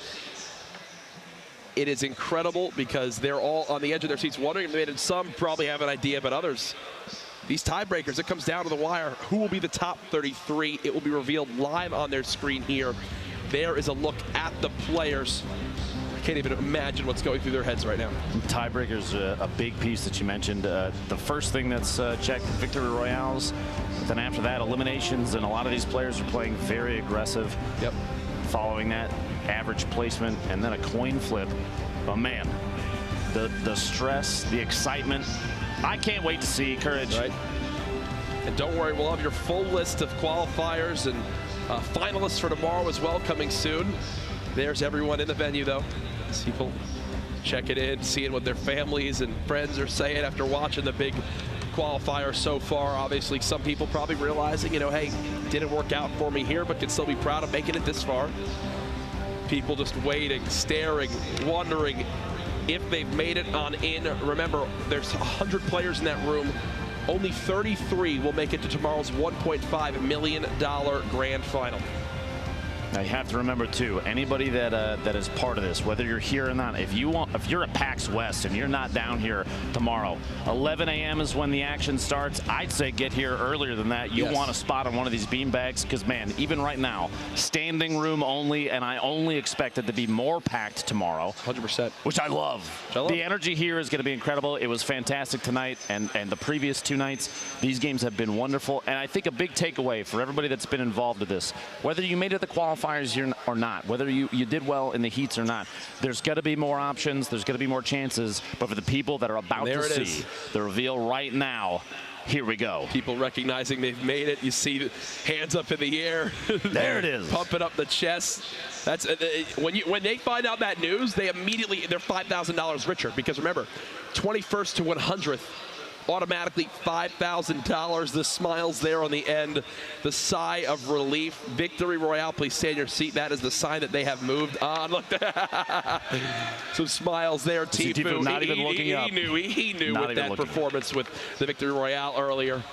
I'm assuming Nick Merckx as well will following on in. But here are our final standings, folks. Tyler's at the top, 11 elims, 8 total points. Tenpo, Fake Jesus, Tifu, Kriz, Hysteria there as well. Chap and Jeomok joining the club. Nick Merckx in that 16th spot. We'll see you tomorrow, my friend. Barnologist, congratulations. On to page 2. Remember, it's top 33. We have to see on page 3 who will be the last spot, with the crowd getting behind. Double O Flower there, and Cryomi with that 33rd spot. Colton just one position short. So heartbreaking for him, but congratulations to our top 33. We'll see you tomorrow. Now, as I was saying, you have to remember, everybody that played in this, everybody that played the last 3 days, whether it was heats or qualifiers, feel good about the opportunity that you had, and there's going to be more in the future. You know they've got something up their sleeve for what's next. I cannot wait to see. But tomorrow, Courage, $1.5 million. Yeah. It all happens at 11 a.m. Pacific. 11 a.m. Pacific. We've got Tyler again. His interview last time was quite interesting, but he finished first, so we're going back down on the floor with him and Zeke. What's up, guys? Awesome cast as always. I'm down here with Tyler's the overall leader here. I mean, and look, I'm gonna keep my mic now, okay? Take it easy. Dude, you are the guy at the top. And you are the guy that has been here since this morning, qualified through, and then again come out on top against the likes of other amazing players. How are you feeling right now? Amazing. I'm feeling amazing. I have so many texts. My phone is going off right now. It's nonstop. All the love on Twitter, all the love on everything right now from my friends, my family. It's insane. It's an amazing feeling. Now, what does this mean for you, right? If you're gonna go in on Monday, tomorrow, and you let's say you win the 200,000, what is that gonna mean to you? It's gonna mean everything to me. I mean, it proves that I can compete at a high level, which is just what I want to do with myself. I want to play Fortnite. That's it. I want to be known as the best. You are the best in my eyes, even though you steal my mic. You can't hear it, but the crowd is literally in an uproar right now. Do you want to just tell them something? Follow your dreams. That's about it. I'm not very inspirational. Do you have any strategies going into tomorrow? I mean, have you even thought that far? Have you had time to process what you just did? No, I'm in shock right now. I haven't even thought about tomorrow yet. I hope I play as well as I did today, that's for sure. That's awesome, man. Anything else you'd like to say? I mean, you're the guy, you're the #1 seed, man, going into tomorrow. Anything you want to say? Watch out, because I'm coming. I'm coming for that #1 spot. There you go. He's coming for that #1 spot, ladies and gentlemen. If you're there at PAX, let's hear it for him. And then Courage and Lupo, let's throw it back over to you. Thank you, boys. Great stuff. Congratulations again. I think the feeling that a lot of people have right now, the shock, they've made it on in. They're ready for tomorrow. We know our players will be revealing them all here soon. Lupo, from the qualifiers, from what you've seen with this, with the way that the setup is, what do you think is the key to victory for tomorrow if players want to have success? Now, during the qualifiers, we only had 4 matches. The grand finals, we've got 6. That's 2 more opportunities to make some plays. And we've seen players land even in the top 10 during their qualifier based on one top-tier performance alone. We've had players not even go after eliminations and just go for placement. We've had all sorts of different play styles. I expect to see people stick to their guns, and I hope they do, because you see a lot of differences between how players choose engagements, what they go for. You have aggressive gameplay versus people that bide their time and are very strategic. You've got people that are excellent builders that build up these complex bases to kind of hide themselves, and you've got people like 72 Hours that played outside of the zone even and pushed in and made some plays. I cannot wait to see every single player step up to the plate and put on a good show. I'm receiving some incredible dramatics right now. We might have an insane scene here, folks, for people that are waiting for these final standings. So we looked at the final standings from tonight's qualifiers, but I've just received word that the 33rd and 34th spots are tied in every single tiebreaker. Are you kidding me? Apparently, we are about to go soon to a live coin flip. That means see who will make it into tomorrow. Are you kidding me? I am not kidding you. I don't know what to do with my hands, Courage. Right? Neither do I. That is one of the most absurd things, how unlikely it is to tie in every category. Let's talk about each category there. So the first thing that determines the winner in a tiebreaker is the number of victory royales. Okay. Following that is eliminations. Following that is placement. Yes. And, I mean, the odds of that actually happening are astronomical across 4 matches. But it happened, which means the last thing, it's a coin toss. Flip a coin. We could have maybe had a boogie down. Dance off. I don't think that would bring them up here to the dance floor. For their own sake, absolutely not. Yeah, I'd rather take the coin flip. Sorry, that's what I would have wanted. But either way, we should be going to that here very, very soon. And then following that, we'll have your final finalists list, so you can see exactly who made it on through.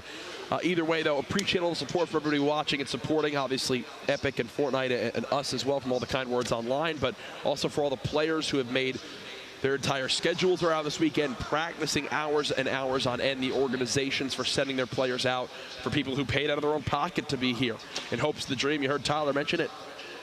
You know, chase your dreams. It's worked out for him to this point, as he's got an opportunity now tomorrow to pay for the majority of the $1.5 million in prizes. I'd say so, especially with the players that are not tied down to an organization yet, that are looking to get into competitive Fortnite at a professional level. Yep. Placing well in an event like this says quite a bit about who they are and their work ethic, how the incredible skill it takes to know exactly how to play a format like this. And I almost want to say, and I hate to say it, and no hate to anybody that's already attached to somebody, but man, imagine somebody that's not part of an org that places so well or even wins the entire thing. People will be knocking on their door. Yeah, I can only imagine the contract offers that they're going to be getting after that one. They make us look like idiots. Yeah, they most certainly will. Then I'm going to regret not playing. But either way, again, appreciate your guys' patience at home. Looking forward to tomorrow. The biggest names going to be participating. The best in the world have made it on through. For me, you think the nerves have been bad so far? Tomorrow will be on an entirely different level. That's just us, the people that are down there in the pit for this, that are playing in these. 6 games is even more time for 2 things. One, nerves will build up over time. You've got a lot of games to play through, but at the same time, you have people that now can sink into their setups. They're going to get comfortable. They have times where, yeah, maybe you have a bad first or second game. You still have 4 more after that. 6 games makes a difference. It's it's going to be a long day, but it's going to be a whole lot of action, Courage. I'm incredibly excited. No, most certainly will. Waiting for updates again and where we stand for the coin flip and stuff like that. I mean, the phenomenon that Fortnite had become this year, and still is, everything that's happened since this game has come out and the Battle Royale mode has completely taken off and taken over the world of gaming, to think that tomorrow is literally the biggest day of competition by far we've seen yet, with the most on the line. It's a day of Fortnite competitive history for sure. I don't know, a lot of eyes will be on, some viewer records will be broken as well. Oh, I just, for me at this point, I'm just ready for it to start. Absolutely. We have very little time left, too. Like you said, we were talking about it earlier. Make sure, if you're here at PAX West, you want to watch this, or if you're watching online, whatever site it's being streamed on, please, 11 a.m. Pacific is when it starts. Set your alarms, mark your calendars, whatever you need to do. I'm going to set 15 different alarms on my phone. It's going to basically explode on my nightstand. I don't even care. You got to be here on time. Get here early, too, because spots, if you're here locally, spots on the floor, if you want a beanbag, they're going to get taken up quick. quick. And let me say, those things are super comfortable. And I love how with everything that's happened tonight, like we even got the high stakes reveal. I know. And everything with the getaway. The grappler, and, like, are you kidding me? I cannot wait for that thing to come out. The sound in the crowd when the grappler was shown on off and everyone could finally see what it was looking like. Just thinking of what that could mean for competitive and like how it all plays, it's gonna be fun. So I'm now receiving word. We've got the coin flip ready. It's gonna be heads for Colton, tails for Cryomi. So on this coin flip, heads Colton, tails for Cryomi. Zeke is ready. Literally a life-changing moment right here for one of these players for the opportunity tomorrow. Zeke. Ladies and gentlemen, in the event of ties, we go to coin flip. Now here we go. I'm gonna flip the coin. Here we go.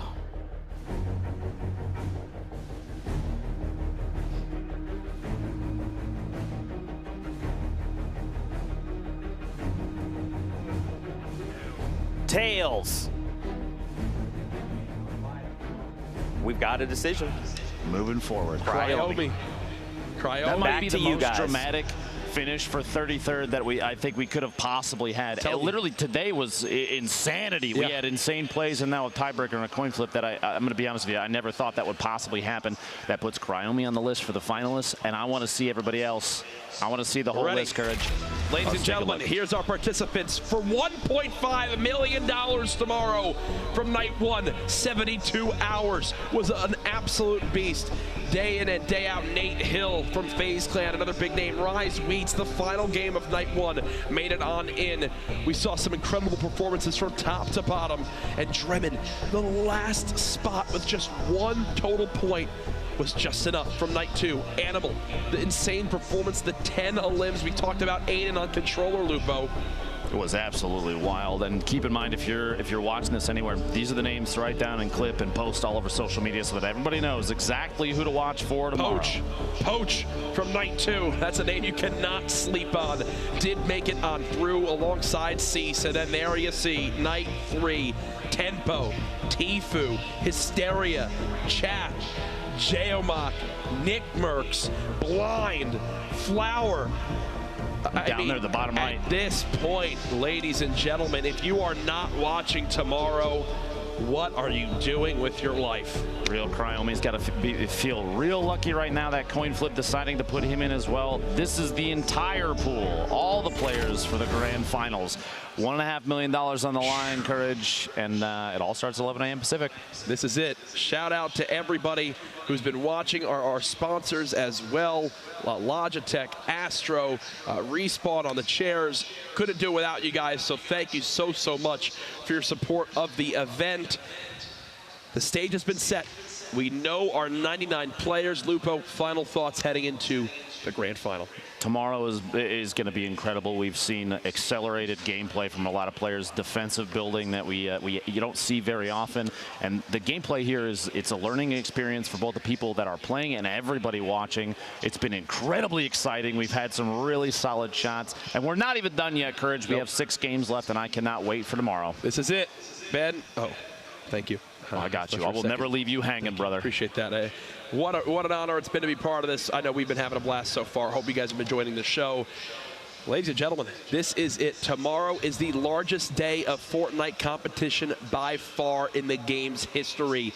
11 a.m. Pacific time. $1.5 million on the line. 99 of the best players in the world. For everyone involved in the broadcast, thank you so much for watching tonight and for the whole week up to this point. But tomorrow, the Summer Skirmish comes to a close. Who will win $225,000 and the title of champion? We'll find out then. Have a good night.